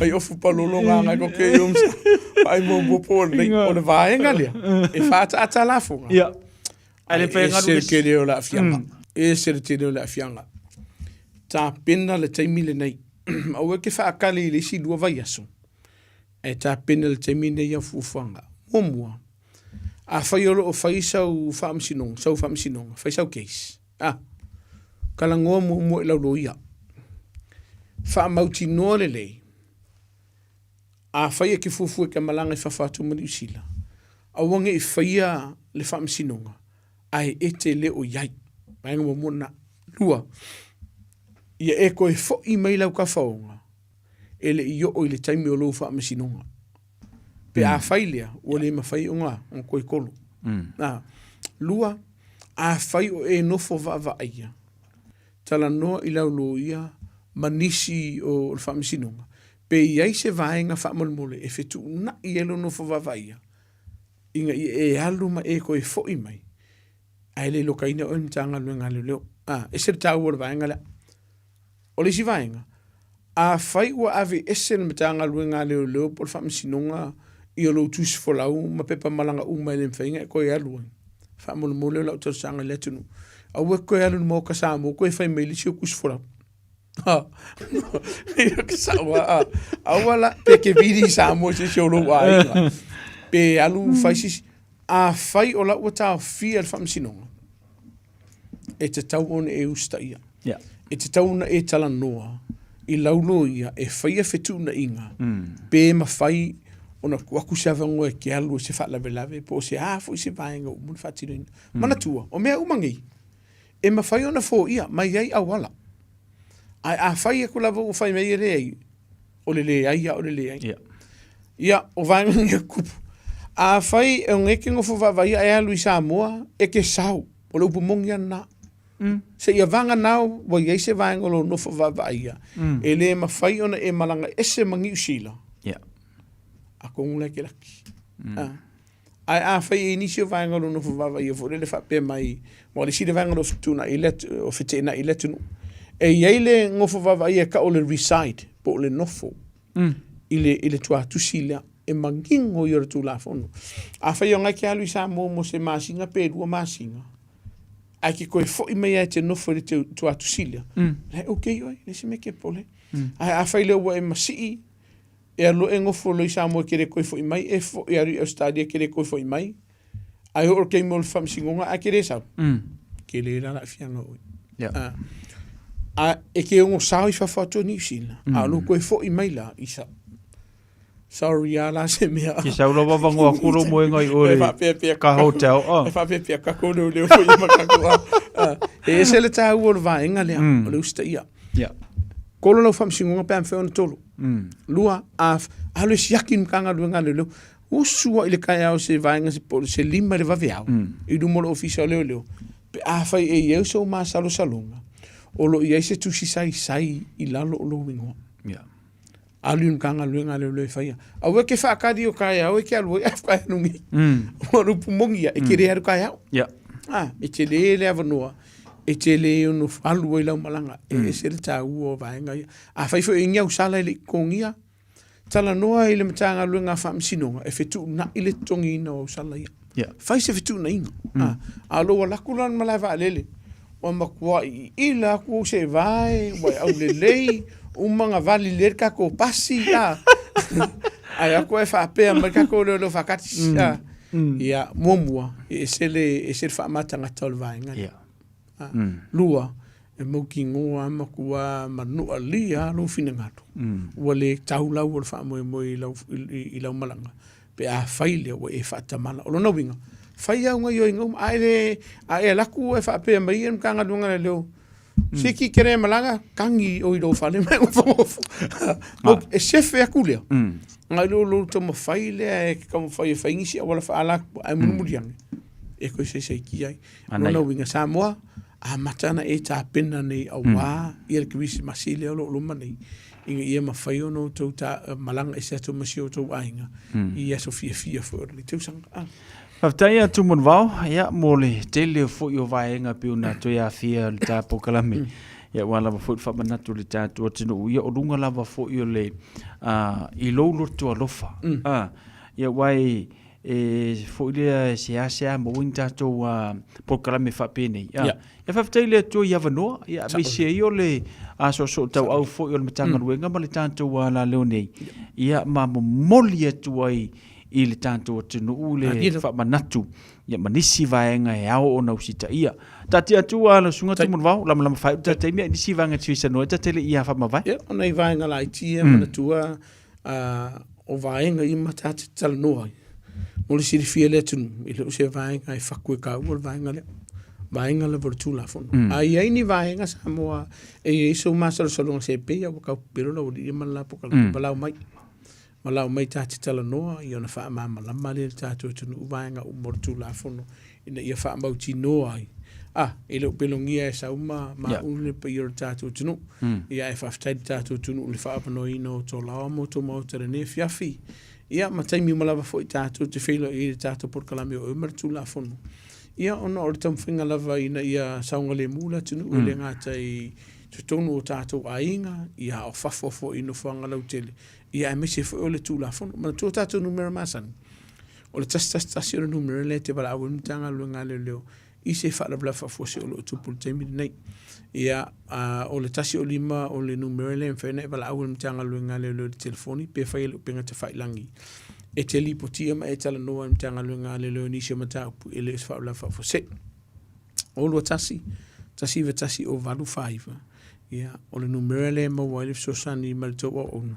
E iangu le la vais kai misau. Kari ar kedfong. Se i vanga nau wala mila ku.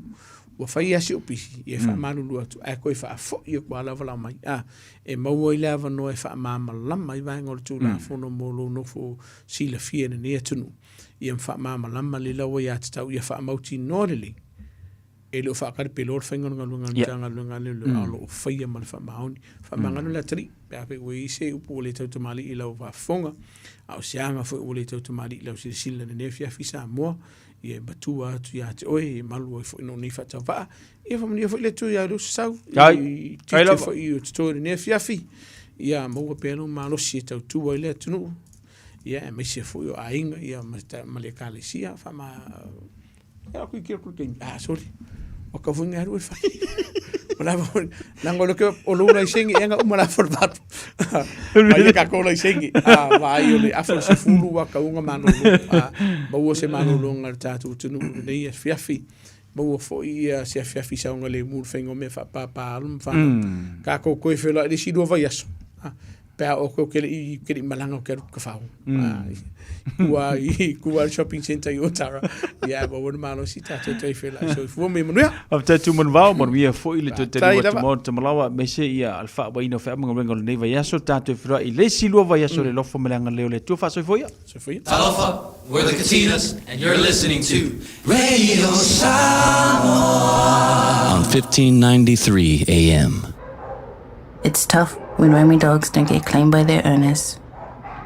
Often they're unregistered, so we have no way to reach them. He doesn't deserve it. He just wants to go home. He never should have been allowed out on his own. If you own a dog, make sure it doesn't roam and make sure it's registered. For you, your dog and your neighbours. A message from Auckland Council. Tāmaki Tūriki, All Together Auckland. Beta Drive Doctors i le taulanga whaatau I mangele, whaapea manrua, mo le vaenga o so ngase pe amana o mia, e whaatino e fo I matupui pui o le whanau witi, o tupui pui la COVID is fluiva, mo I lātou is fuluan tausanga malunga atu, whaapea matupui pui o le flu, wala au telefoni, 255-25 mo so wano e whaatino ai nei au nanga, o fisa foma I mangele I taftafane o le McDonald. Amanrewa e taftafane o le falitusi po le Public Library. Peter Drive Doctors Clinics. Radio Samoa. Taslima Ivatolu. Le ua tulai mai le tātou taimi le wati wa tātonu leiva whaamatafi atu ia le polkalame. Ma le sunga le li manu le malotu mana wao siki a siu ia ma le tātou polkalame ia o oe ma le tula whono. Ia, whaatai le avanoa, whaapena ona, whaavanoa ina lana au auna, ia, po le sunga le li maro le malo, ia, fsusuane tui mo tātou, ia, au tātou tā pena atu mo le whai ungo le nei tau sanga, tā ua nei vaenga pio na tala noa ia le nei a fiafi, ia, tā tia i o au tawhaina ia whai ia fufuanga le ngata I lau loi sene ave tā vale, o le pepa o lau tā vale, ia ma nai fautuanga o tā tia te oe, au te tango le whai ulu le tā vale, pe atau mafa le ava malosi, ia atau mafa foi le ava malosi, malo lo le fale. Ia ma le saunga le mula vo tātou, ia o tātou wanga atu mo le whai unga o le neva yaso. Alo whantu ropeta pele masina whaftai le whaftai smai, ele nei fuwanga o le fiafi penise ta vili, ia mai lato umapeo na ele tātou tautua. Ia le whaua whaatasi mailana au na whawhengainga, pasta ta vita le vuka, ia ma le tātou porkalame ia pi ona ia le taimi o le filfilinga.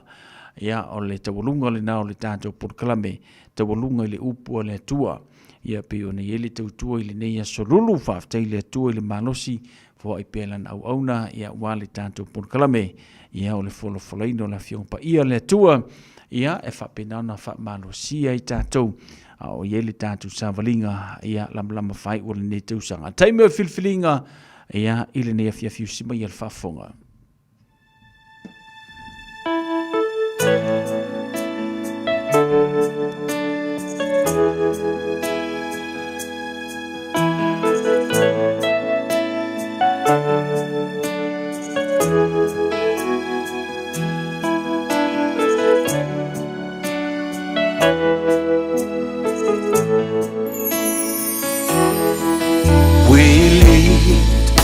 Our nation unto you,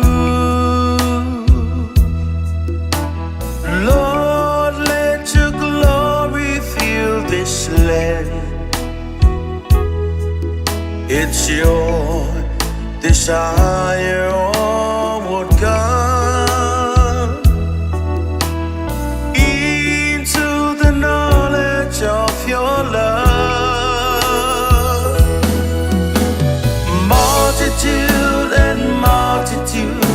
In the valley of decision, waiting to hear the good.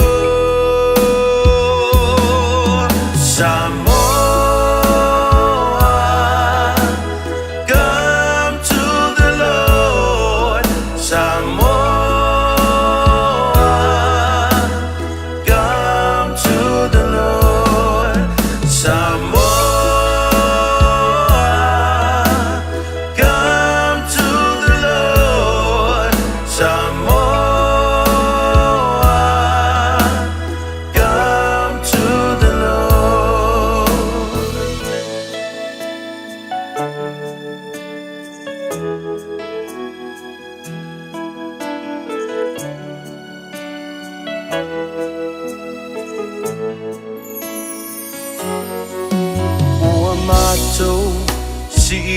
tule nei atunu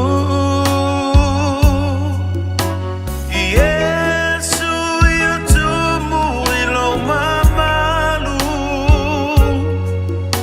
Olo finangalo ia o mayuma Ile mala malama olo alofa Eto atele ilato Ile vano fili filinga Fatali levala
Ia la vao ele atua nei foi vaenga o le fiafi.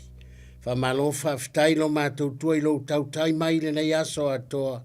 Leo mau atu le malamalama le nei aso. Wa o mai foi le podi uri o le pongi sa. Le fea ngai o le atunu i fea mga luenga. Tofi matiu te fai valo filima. Mai se lo mātou tua nai whanau ia o ngai so. Se mea na iai le atua le atunu o le nei aso. Ta ape solo i lunga o le fonga ele le nei aso. Fa aftai tele le atua i lo malu pui pui so i fome le ola. Le tua si o mātou atunu o le nei fo i vaenga o le fiafi. Mau le malosi. Mai se lau wha malo longa le dia. Mai se wha aftai atu o na ou wha lava lava.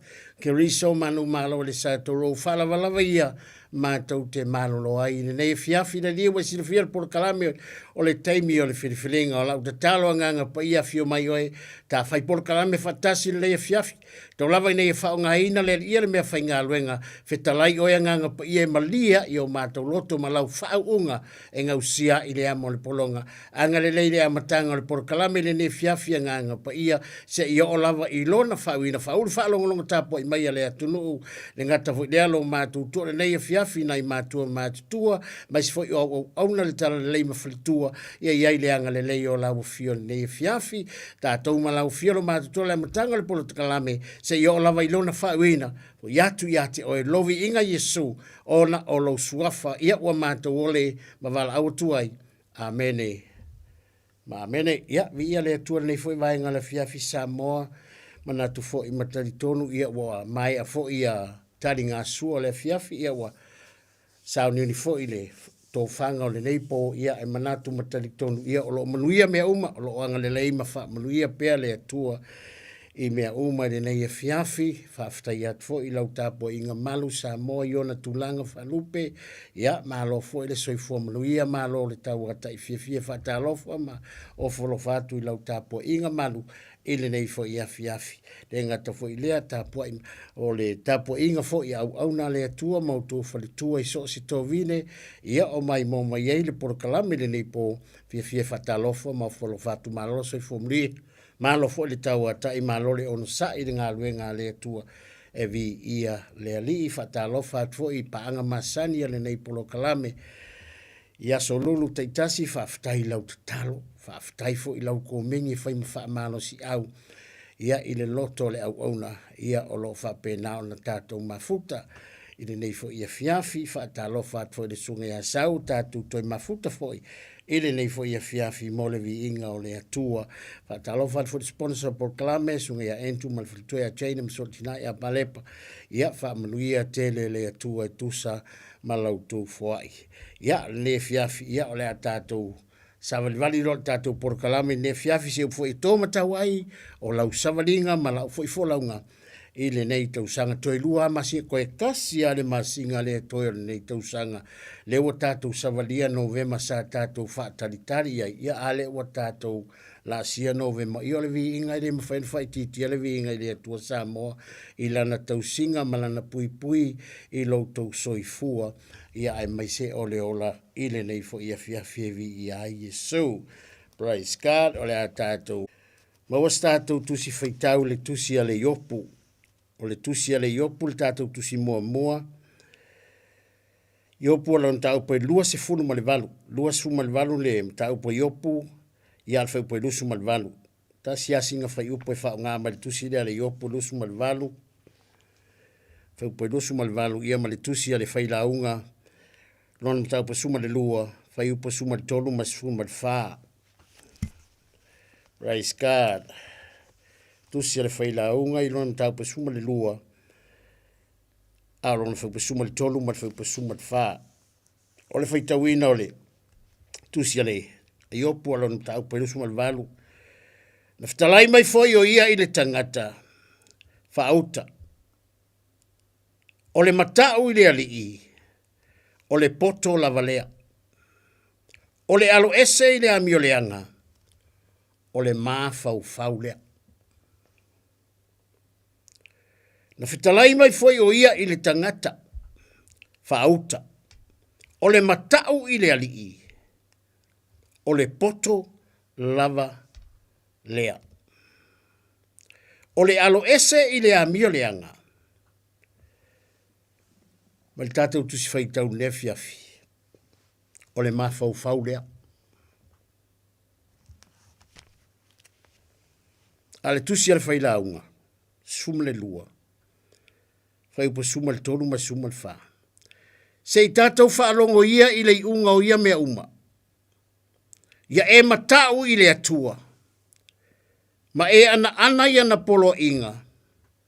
Awa o mea ia e tatau I ta ngata uma. Awa e wha amasino ina e le atua ngā luenga uma. A toa ma mea lilo uma lava. O mea lelei, a toa ma mea leanga.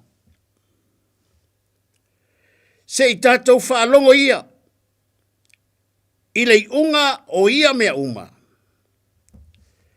Maina o le tala le whailaunga, ia e matau I le atua. Ma e ana ia na polo inga. Awa o mea ia e te tau, I tangata uma. Awa e wha masino ina e le atua, ngā luenga uma, a toa ma mea lilo uma lava, o mea lelei, a toa ma mea leanga. Praise God, e se mea lilo I le atua. Mani wapa sufa al tusila in tātou whaitawina. Awa e wha masino ina e le atua, ngā luenga uma lava, a toma mea lila uma lava. O mea lelei, whakasi ma mea wha lelei po mea leanga. E wha amasingo inga. O le tala le alwhaila unga. E wha amasino inga e le atua ngā luenga uma.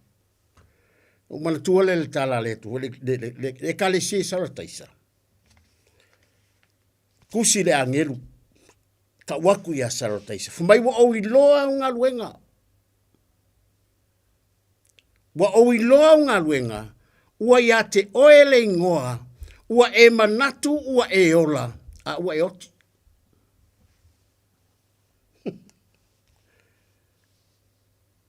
I know your work, that you have a name, you are alive, but you are dead.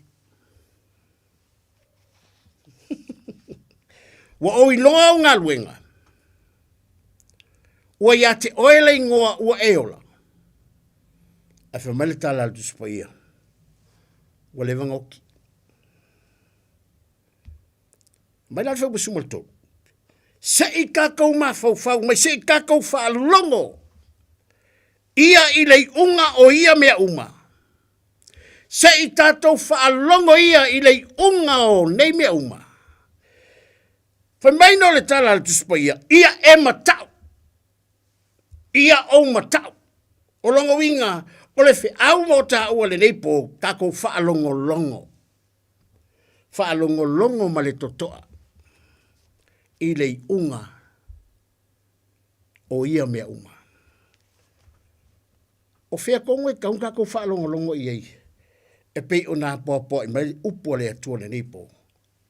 O lo o i le upu. O lo o i le upu le awala. O lo o i le upu. Le upu e te tawana tātou matua wha longo longo. Le anga o le upu lea. O lo o iai le wha ta imuanga o lau savalinga ma lau savalinga. O le upu le mala malama le lei le taunu unga. Ma le unga o mea uma. O lo o i to tonu o le upu lea. Ai a whaina ke le fia e whai tau le upu lea. O le suri o tātou vai ma le mala malama i o tātou wala. O le whaafanonga la ki a polo e whea ngai makakau. A le whamaltala tu spaya. So le, se i tātou matua whaalongo ia. I le unga o nei mea uma. A le māngai o le whaamanosi mai. Ma le unga i mainga. O le whaamalosi mai o le opo le akua ngai po le awala e tatawa na tātou whaia. E le ngaka inga kako makua whaalongo longo le lei. I le unga o nei mea uma. Ai o lo whaamalosi. Ma koe whaamangaku mai e le atua ia i tātou le awala e aola tātou whaia. O le ale awala o lo whaamanatu mai e le upo le atua ia e matau. Ma ia au matau. I le atua. Ma e ana, ma o ana. I ana polo inga. A wā o mea ia. E ta tau le tangata soifua. Lo winga e le ongi mea e le ka kau o mea e ta tau. O le mea e ta tau na tātou whaia.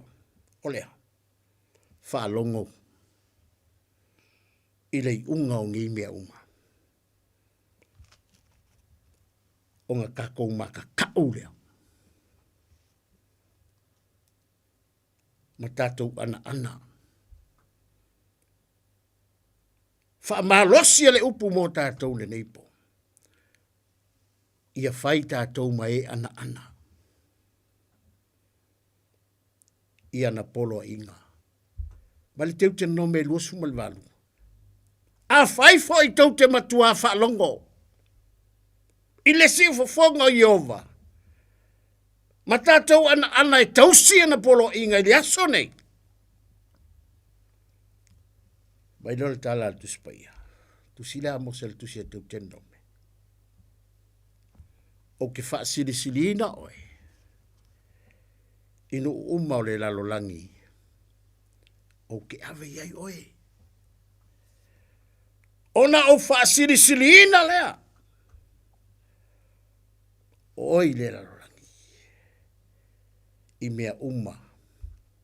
E ave iai oe le atua. Ma ave iai kako e le atua.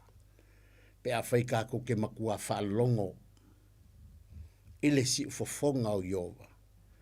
Ma tātou tau sisi, ma tātou ana. E kausilanga upu. I le aso nei. Fa mai lola tālatu spaia. O ke whaasiri-siri-inga. E ke le whaasiri-siri-inga. O ke le whaasiri-siri-inga. E whaasiri-siri-inga e le atua oe. Inu umau le lalolangi. E ave iei tātou. Au kako whaalongono. Ngai ane. Le au ngani mai le upu. Ma ngā o le upu se i kako makua whaalongo. Se i kako makua whaalongo ia. I le unga o nei mea uma. A wha maida amatanga o le tusile. O le leia e manatua. Le na whaia oi o na polo tau le lea. A o le yo o mai aso leanga. A o le yo o mai fo i tau sanga e te whape ai. E le aisa o fia fia iai. A o lei wha pauri uringia le la. Ma le mala malama. Ma le masina. Ma fetu. Ma ua le fo i mai ao. Pe a ma vai le ua. E le ngata ina. Apo i mai le upu. Se i kako makua whaalongo. Ia le unga nei mea uma. Ai kako whaalongo. Le nei a e mana tua. Aua nei ngalo. Ia e mana tua ma au mana tua. Lena whaia oe, lena whaia. Ionga po o maua le malosi. Ionga po o maua le malosi.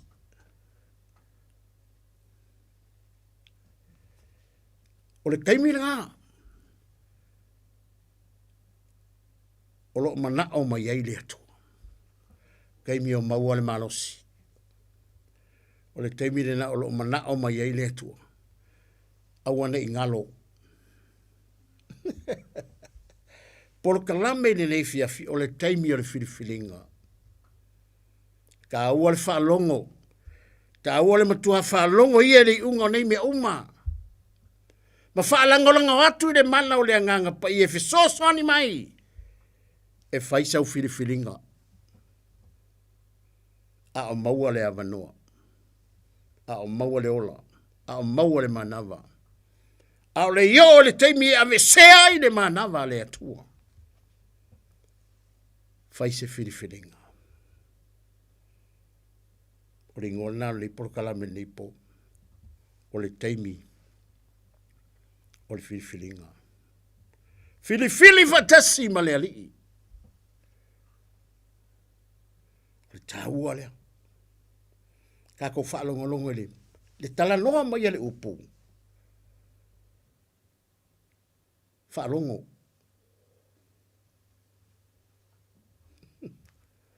Taua le. Whaalongo. I le unga o nei mea unga. A le maa ngai o le wha maa losi. O le tusi mo i tātou. Whai mai le tusi mo i tātou ne fiafi. Ia e matau. Ia o matau. Matau i le atua. Ma ia tātou matatau i le atua. Ma ana ia na polo inga wa o mea ia. E tatau ana tātou whaia. Pare kusia le. Ale iopu. Fetalai mai foi o ia le tangata. Whaauta. O le matau i le alii. O le poto lava lea. O le matau i le alii. Mai le tusi al whaira unga le nefiafi. O le mea ngai ka o le poko. Pe a whaike makau. Ma o matau. Makako makakau. O ngā whaku sa inga lea o tātou e le atua. O le tangata poto. Mai voltala Yesu so se tasi e sau ia teau.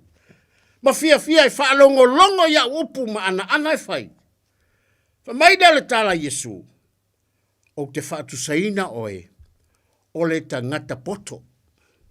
O le tangata poto ua whaulonga whale. I lunga o le papa. Le whamarikusia i upu. Fetalai mai foi o ia le tangata. O le kangaka na fetalai mai ai le atua. Ai tātou le alofa o le atua. Le ma whaina tu lafo ina lo soifua. Ma lo uola e le atua. Fetalai mai le akua i le tangata. I le tangata o oe mau. Ai mai ia. Whauta. O le matau i le alii. O le poko lava lea. Lo winga a ko anga ke makau a ka maka kau. Ele me failan ka faiese anga sala. E ka ke va ayaku le anga sala nga kau ese le ale fai mai. Va de manga ia. Hallelujah. O le matau le ali o le poko lava lea. O le poko, o le poko, o le poko, o le tangata poto. O le tangata wa poko wa fa poko inga ile atua. Pea matau. o le matau le rii o le amatanga le o le poto. E whamai o le alo ese i le ami o le anga. O le mafau lea. O le matau la i le rii. O le poko lea. A o le alo ese mai le leanga. Whamai la le kala kuspai. Kusi la i opu. O le alo ese i mea leanga. O le mafau lea. Vai le manga ia. Longo winga a fai o lai ke fia ke fai me leanga. O lai ke ngofo i mea leanga. O longo winga la. O lai fa le kongu le mafau. E le ka ua la le mafau. Pe a mafau mala tu natu le upo le atua. La le winga o le fa matalanga. Fa mai ole alo ese ye ole alo ese i le ami o le anga. Ole mafau le.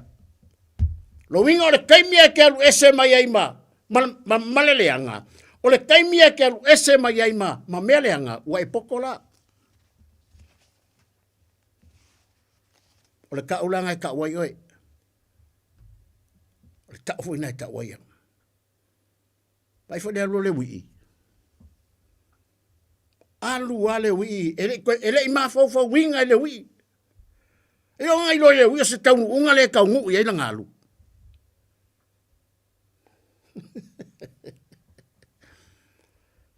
Pai wi long ka masole se vai dua mai oa. Vai dua mai oa mai la wahenga ku la wahenga. La walu. Alu ale wi. Alu ale wi malonga le loa. Se manga ir ngakala. Markala kuspaia. Uma kupe. Le aise me kasi de oa marka mawa inga ngalu male wi. Fa mai mau. Oanga wo. Sa pele lunga loko. Longa malosi ma mea umanga ya keia. Leise me kasi. Bo inga mativa. Bo inga fia ai. Bo inga fia ingu. Leise lava. Mea uma ia wo ia de wi. O le mangongi o le kingo.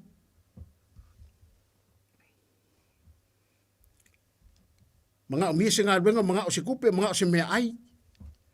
Fele wo o sola.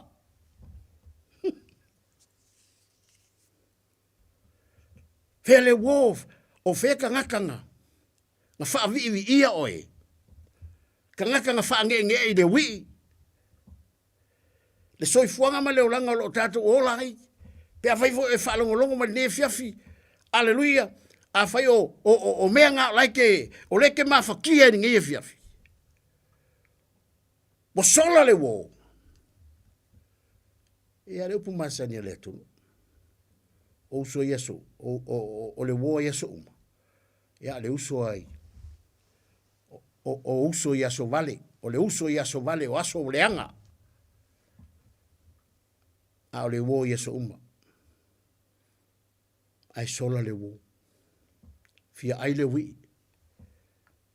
Leise metas. E merkala kuspia. Na o ai me ai pua. Ko ia le whanga ngā pua o lo mga o mia e ngā a inga se kanga ke whanga ia. E whaima whawhanga, whaima matanga tai. Ngā ke whawhanga inga mea kua o lo lea. A lea a inga i le asu. E whamalita tu spai, o mana o nao aku longa loko i mea aia pua. Inga ua o i mea aia pua. Whamailo le kalala ku spai o nā ta mai ai leo ia. O nā ta mai ai leo ia. Mai whauto le matau le ali o le poto lava lea. O le alo ese i le ami o le anga. O le mafau lea. Ngā o ai mea ia pua a whamai kala mangi o le talasole. E ui lava o mea ia pua, ua o i le pāpua. Ua makua o lava i o onga o mea ke kau, onga o i ai leo langa o le ui. A le mangi o le whiau. Mangi o le upu na tātou. Le kako ki whalongolongo i ai. O loi ko kongo o le fionga pa ia le atu. O nā ta mai ai lea. Ina ua o i mea ai apua. Fai mai le kala kuspa ia. Ona ata mai ai lea o le wi. La le winga o le tala mai wata mai. Ku lo ma le wi. Fai ma le tala. Pele tele e ani a reto. I fale o auna. A lo ta maa o ika ngei waka make la inga. Te iali tau tala whapea. O oi me ai a pua a tala al tuspa ia o nā ta mai de o ia o poko. Kulo ma whaile tala. Pele tele ea. Wa koe la ngonga le ainga. Wa koe la ngonga matua. Wa toi la ngona e tele a reko. E tele a reto i fale o auna lona tama. Wa toi la ngona le saolo tonga. Le koe fia fo i le ainga. Aisia, wa tamai. Mai ole alo ese i le leanga. Ole mafau fau lea. A fea le mafau fau so onga fai. Fea le mafau fau nga ese ale menga mafau fau ye. Fea le mafau fau na ngalo le ainga. Na ngalo matua. Na ngalo uso. Na ngalo tua fafine. O fea o ye.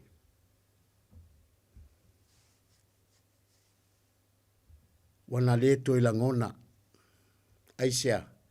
Wata mai. Wata mai.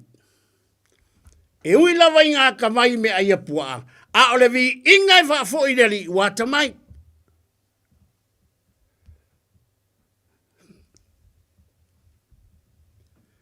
A whaia alo finangalo le tua. Ia whaia alo finangalo. Mai ole alo ese i mea leanga. Ole mafau fau poko lea.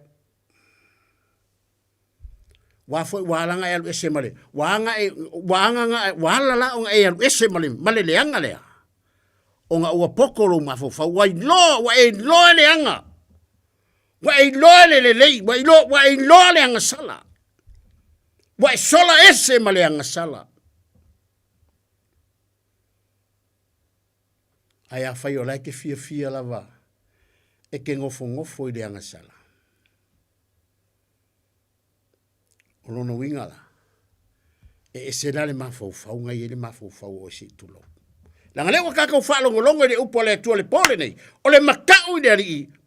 O le poko.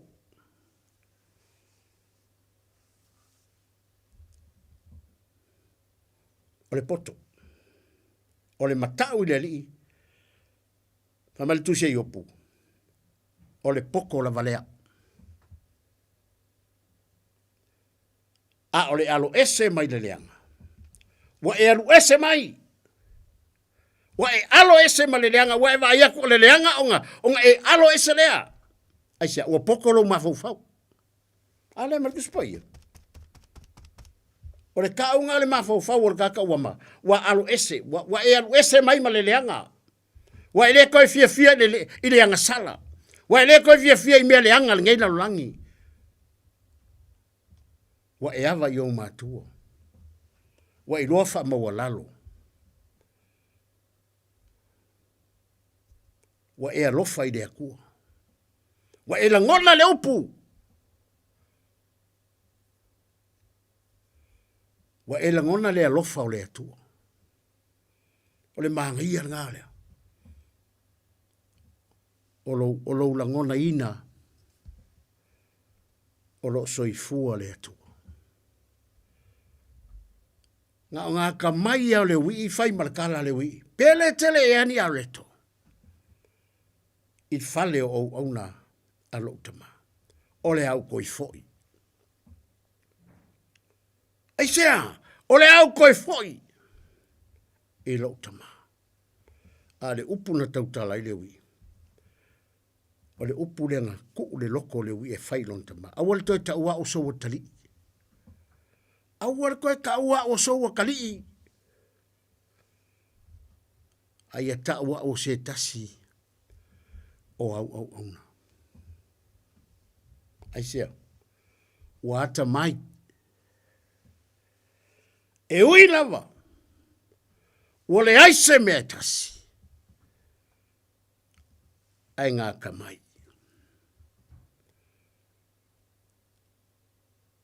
E ui lava. Ina ua o I mea aia pua. O se makua luma o sale walasi. O se luma o se tangata, o se luma o se ainga. Ai o ia tūlanga. Au le ata leo oi mau. O seao a onga tā ua lea. Mo oi mau matatou. E ui lava inga ua o I mea aia pua. Au le maa ngeia. O le upu le atua le neipo. Wata mai.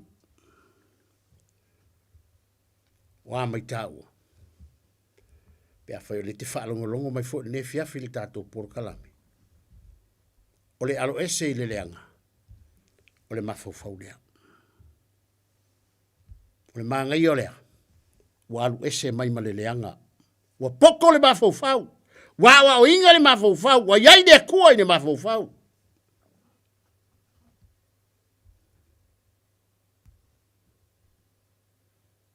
Amel tu sel failau. Se I tatou matua whaalongo ia. Se I tatou matua whaalongo ia I nei mea uma. I lei unga o nei mea uma. E whamari perfecta o amos. O I talofa. Ie o whaataritari le aso le ari. Tau te leilo e o le aso le ari. Ele o se aso malama. Tau te leilo ea o le aso le ali ele o se aso malama. O le aso poisa. Mai pi aku le lima ile pae. E ua le ngata. Eisea. E leilo se me le poisa. E sola ese mai. Mai le ngata. Ai ua le ulosa. Aisea. O winga ia, o mea ia kukupu le pongsa. A le aso le ala efe malitala duspaia. O I talofa. Ie o whaataritari le aso le ali. Tau te leilo e o le aso le ali o le aso pongsa. Anga paua leo le tangata. Ele o I le aso lea. Nao le tangata wa iai le malamalama. O le malamalama Yesu. Pinka ko whaalongo fo le vasun te nei. Ma Yesu na toi fitalai atu ai lea o ia. O au nei o le malamalama o le lalolangi. So se tase muri mai atea. E le savali o ia I le pouliuri. Ai a te ia le malamalama. O le malamalama ola. So se tasi. E fie muri le malamalama. Whamaina le tala Yesu. O le natangata. E le savali o ia I le pouliuri. Never walk in darkness.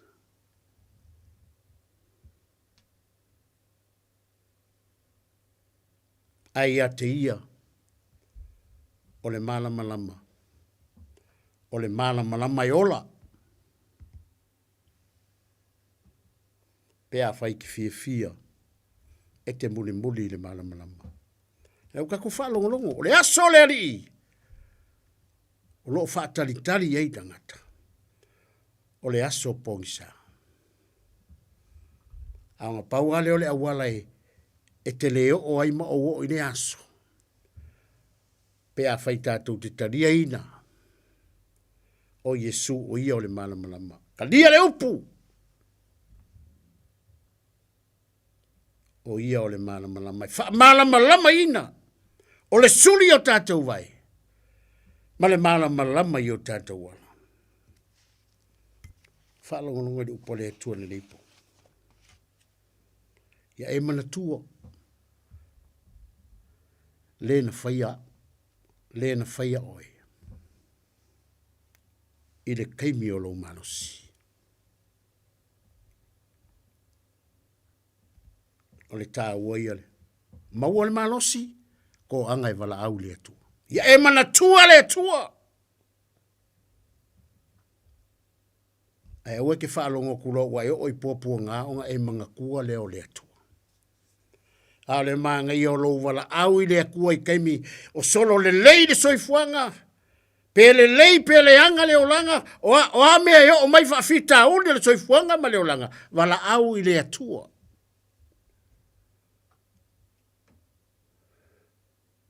Wafo i au o mai fita. O mai mai o le tino. A le whai mai kuspaia. Ia e mana tua le na whai o iona polo o tau le lea. A o le i o mai aso leanga. A o le i o mai fo i tau sanga i te whaapeai. E le aiso fia fia nei mea. Ke lo mea umanga ke fia fia iai. E iai ale aso. O mea umanga ke fia fia. E iai ale aso e kere koe fia fia iai ngā mea. Ai talo sia pe a whai e alu alu e le koe e whaape ngā sautala. Ala wa e talia Yesu e ve mari ma whaola i lo olanga. Na ua maua lo wa manoa. Whai e le lua mafutanga. Ma Yesu.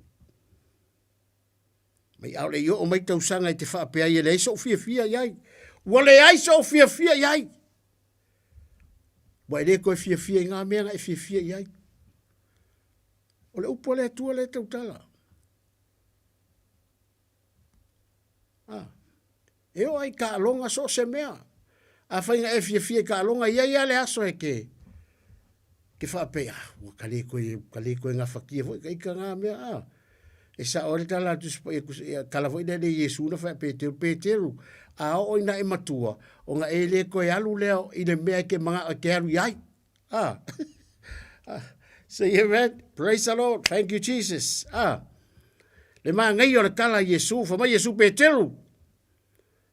Ma ai oi. A o inga e makua. O ngai whai au whainga. Ai a o inga makua ka ua. O nga e le alu le me ke loko e wo sai o nima. Fusi nima ka ua. Ia ua kai o lesi.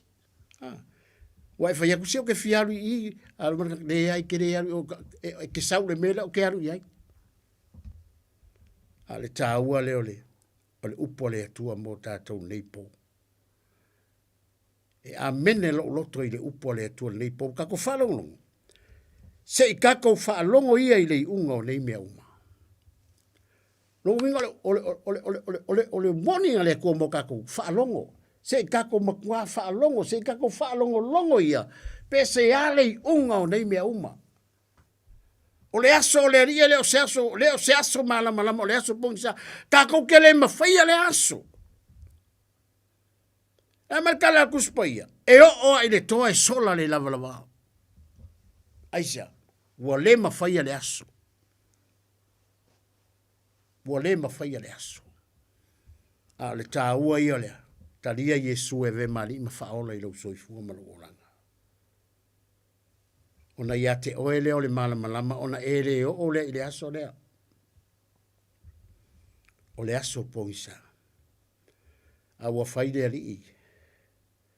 Ma o malamalama. A le whamei. So se kase muri mai. E le savari o ia le pouriuri. E le savari o ia le pouriuri. Ai ate ia le malamalama. O le malamalama o le olo. Au ai wha masino ina e le atua ngā ruenga uma. A koma mea lilo uma lava. O mea le lei. A tōma mea leanga. whamasingo inga rea kua ka konga luenga. O ka hua lea. A whaiwha ngaki au aunga whamaoni. Ngā lue whamaoni. So se mea tātou te whaia. Ia ka kou whaia ma le whamaoni. E ia le aso. E ke whaalongo ai.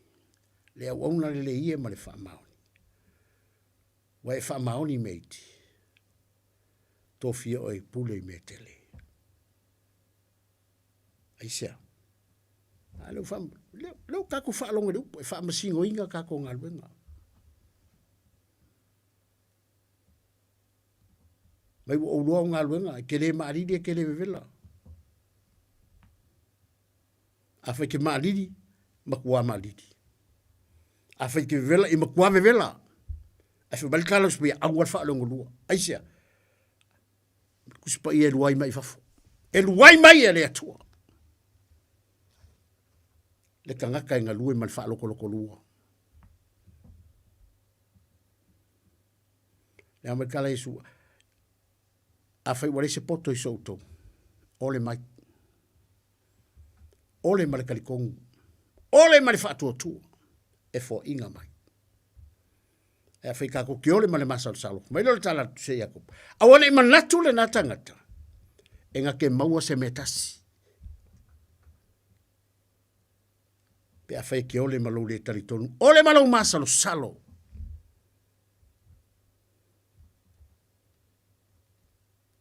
Aya e ole male wha tutua. Ole male taritonu. E tari le atua. O le tāua lea, o le whaamalosi, o le upu. Mana tua lea tua, i o na pōlo tau le lea. A o le i o mai, o aso leanga. A o le i o mai tau sanga te whaapea ia, le so fia. A o le i whaapōri uringia le la. Ma le malama, ma le masina, ma fitu, ma ua le fo i mai au, pe ama vai le ua. Means, ia e manga kua lea tua. Awana ngalo.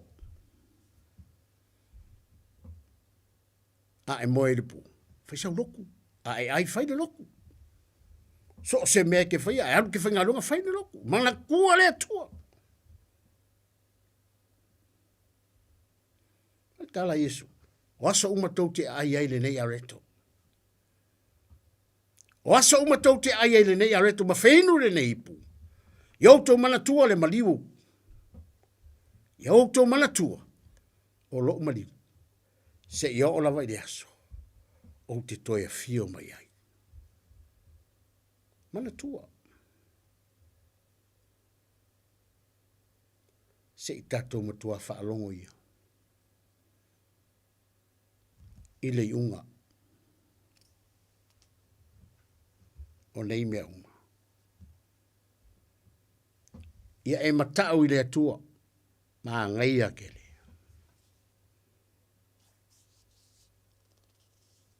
Ma ngai al whamanosi mo tātou nei po. Whaalongo i le iunga o nei mea uma. Kako makakau.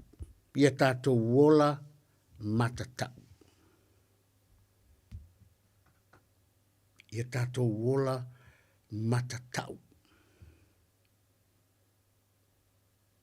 Ia kako wola alofa.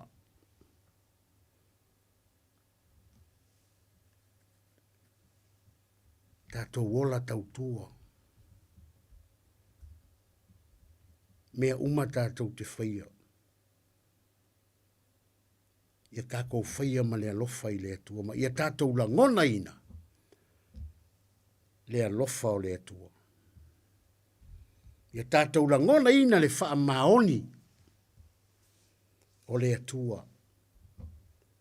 E mawhaia e le upu o le atua o na suia o lo soifua.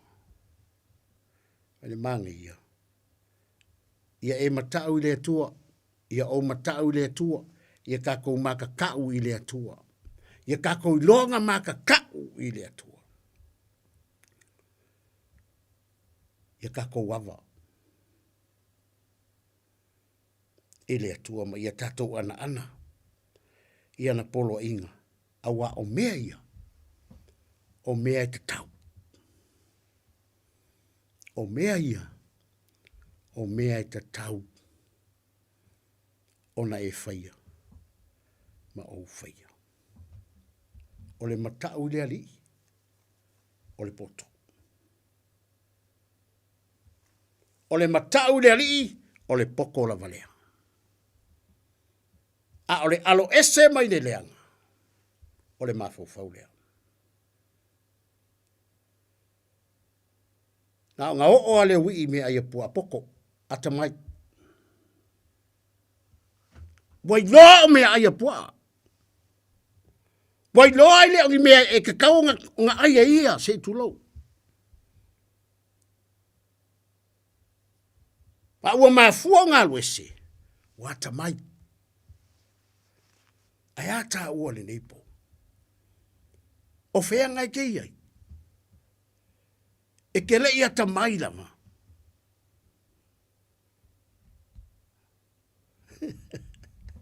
O i loa mea ngau ai o iai. O fea o e iai ni neipo. O a mai o e ni neipo. Lau savalinga ma lau savalinga. Lewa koe a siasi mai le atua i lo loto. Lewa toi anga le lei mai le atua. Ia te oi ma u le neipo. Whaalongo i kala al tangata poto. Pele tele e ani a reto i le fale o au na lau tama. Ale nge wo i mea ai pua.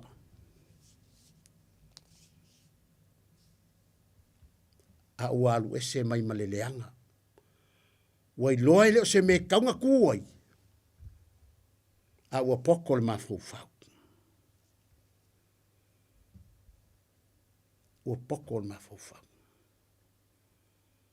Mali tusi le si vaenga maangai ale tautala tusi whaida unga mai a whai matatupa le umea ale whamataia i luna mata.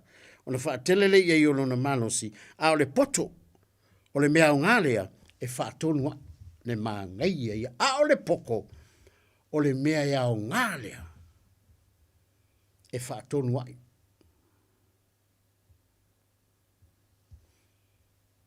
E whaatonu ai ta ua, e whaapoko ai. E a o ai ta ua. Ale marikuspaia. O le poko, a kaukala le poto e tautala le upu. A o le poto e a o ngalea. E whaatonu ai. Ta ua. E ka ua le upu al poko. E whaakongu ai oe, whaakongu ai au. E a o ai oe, e a o ai au ina ia kapu poko. Alea. Lea nga o iai le wi. O nā ta mai ai lea. Ma wa ia whapeane.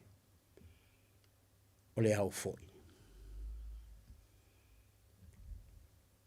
O ke whaiaku ilo tama.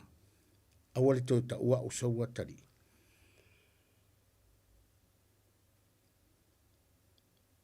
Ai e tā ua o se tasi. O au. Le ata leo tau. Le ase ngai oi, le ase reactare, ale tamane vai ngale. Mongi ma wha maungi. O le alofa leo le atua. O ka ua lea. Tama o le atua lea. Kei mi ngalo e se le ui ele ingalo i le atua. Ele ingalo le tama. Se ia o ainga koe fo i mai. A kalax me ua mo e mai. E le fa pena ele alofa muti vale o le atua. Mo oi ma. Pai de reactor le tama. Mo e mai fusi ronga kani. Ele i manatu de oa walu. Ele i mangaku le fa mawinga le oa. A ua manatu de toi fo i mai. Nga le maria le unu matua. Ai wha alongo i le tala le tamalo. Tala le tama. O lo uso lea. O mea oi. E uki wha penga. O lo uso lea nga le iloa le ukoi maua. Nga o ki ule o toe. Te ola. Wai kākou lea lofa o le atua. Kukusa tausanga iafe ma le aso e tasi. O le kala le arkuspa ia, o le upula le kua. E kukusa kausanga iafe ma le aso e kasi. I le atua lea. O le kaimia e ke Samoa ai. Ngalo a koe le kua le fiafe kausanga nga e le angai. Ai manatua o e le atua. Ma opo o e le akua. I le kaimia ke Samoa ai. Le winga le o le tala. E kukusa kausanga iafe. Ma le aso e kasi. Tasia si kama i kaimia ke Samoa ai. Fa longo i le upu. Fa maulalo kako loko ma kako fa peatu. Yesu e. Fa mangalo mai. La fa tatu talo. Te mna te talo mai pol nei. Pe fa longo mai nei po. Le la fa tatu talo ma fa umal tatu por kalame. Ine nei e fiafi. Yesu. Fa fitai. Wa o fa longo i la upu. O le matau. O le poto la valea. O le alo ese mai le leanga, maami o leanga ua alu ese mai ai. O le mafau faulea. Fa longo i lau upu i le neipo. Fa maua lalo lo loto. Yesu. Talia mai au. Oa olo ua tali.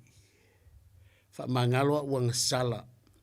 Fa mangalo le ielo loto fi foi ai.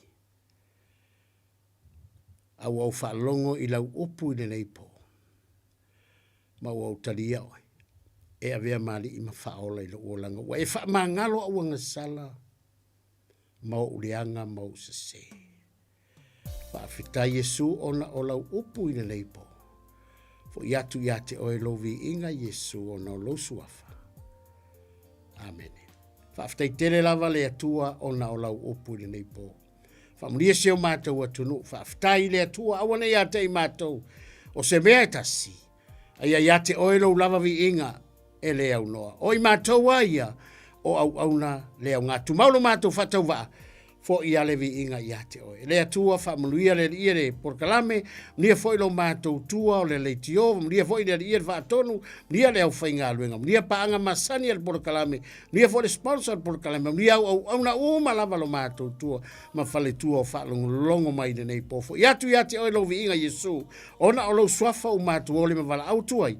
Amene. Amene. Ia Samoa o le tatou por kalame ngani e whaiwhamunia tele le atua i tō whanga le whiawhianga le fwot nawa yaso tau pureola i le alofa le atua tatou tui mo fwot si whailo inga whapenei mo whawina le por kalame i le suafa manu malo so preso whal tatou sauninga ia o le tatou e tres o le ono iwa o le Rospring Road i Emon Dayo tatou teimi masani o le afale valu le tai au i anga i afale football sutasi ia male afiafi le skako loku le sangi nanga whani mawhatanga whaal pulenga ale mato pulenga ia e kako whero ia i lewa yaso ai manu ia tele to whanga leipo o na suafa i su whaftai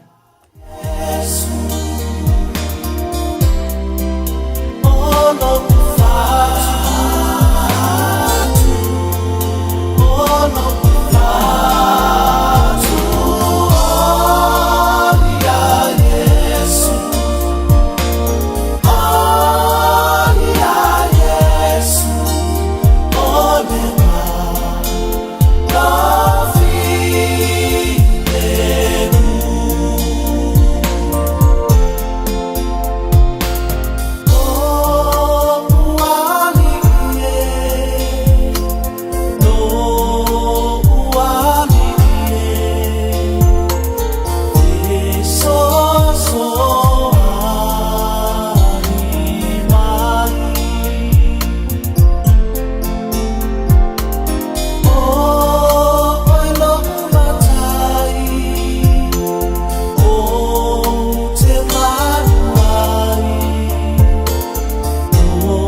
ua tātonu le tula se fulu ma le tātou proklame i le nei fuwanga la fiafi ua whaamatafi tuai ma le tautua.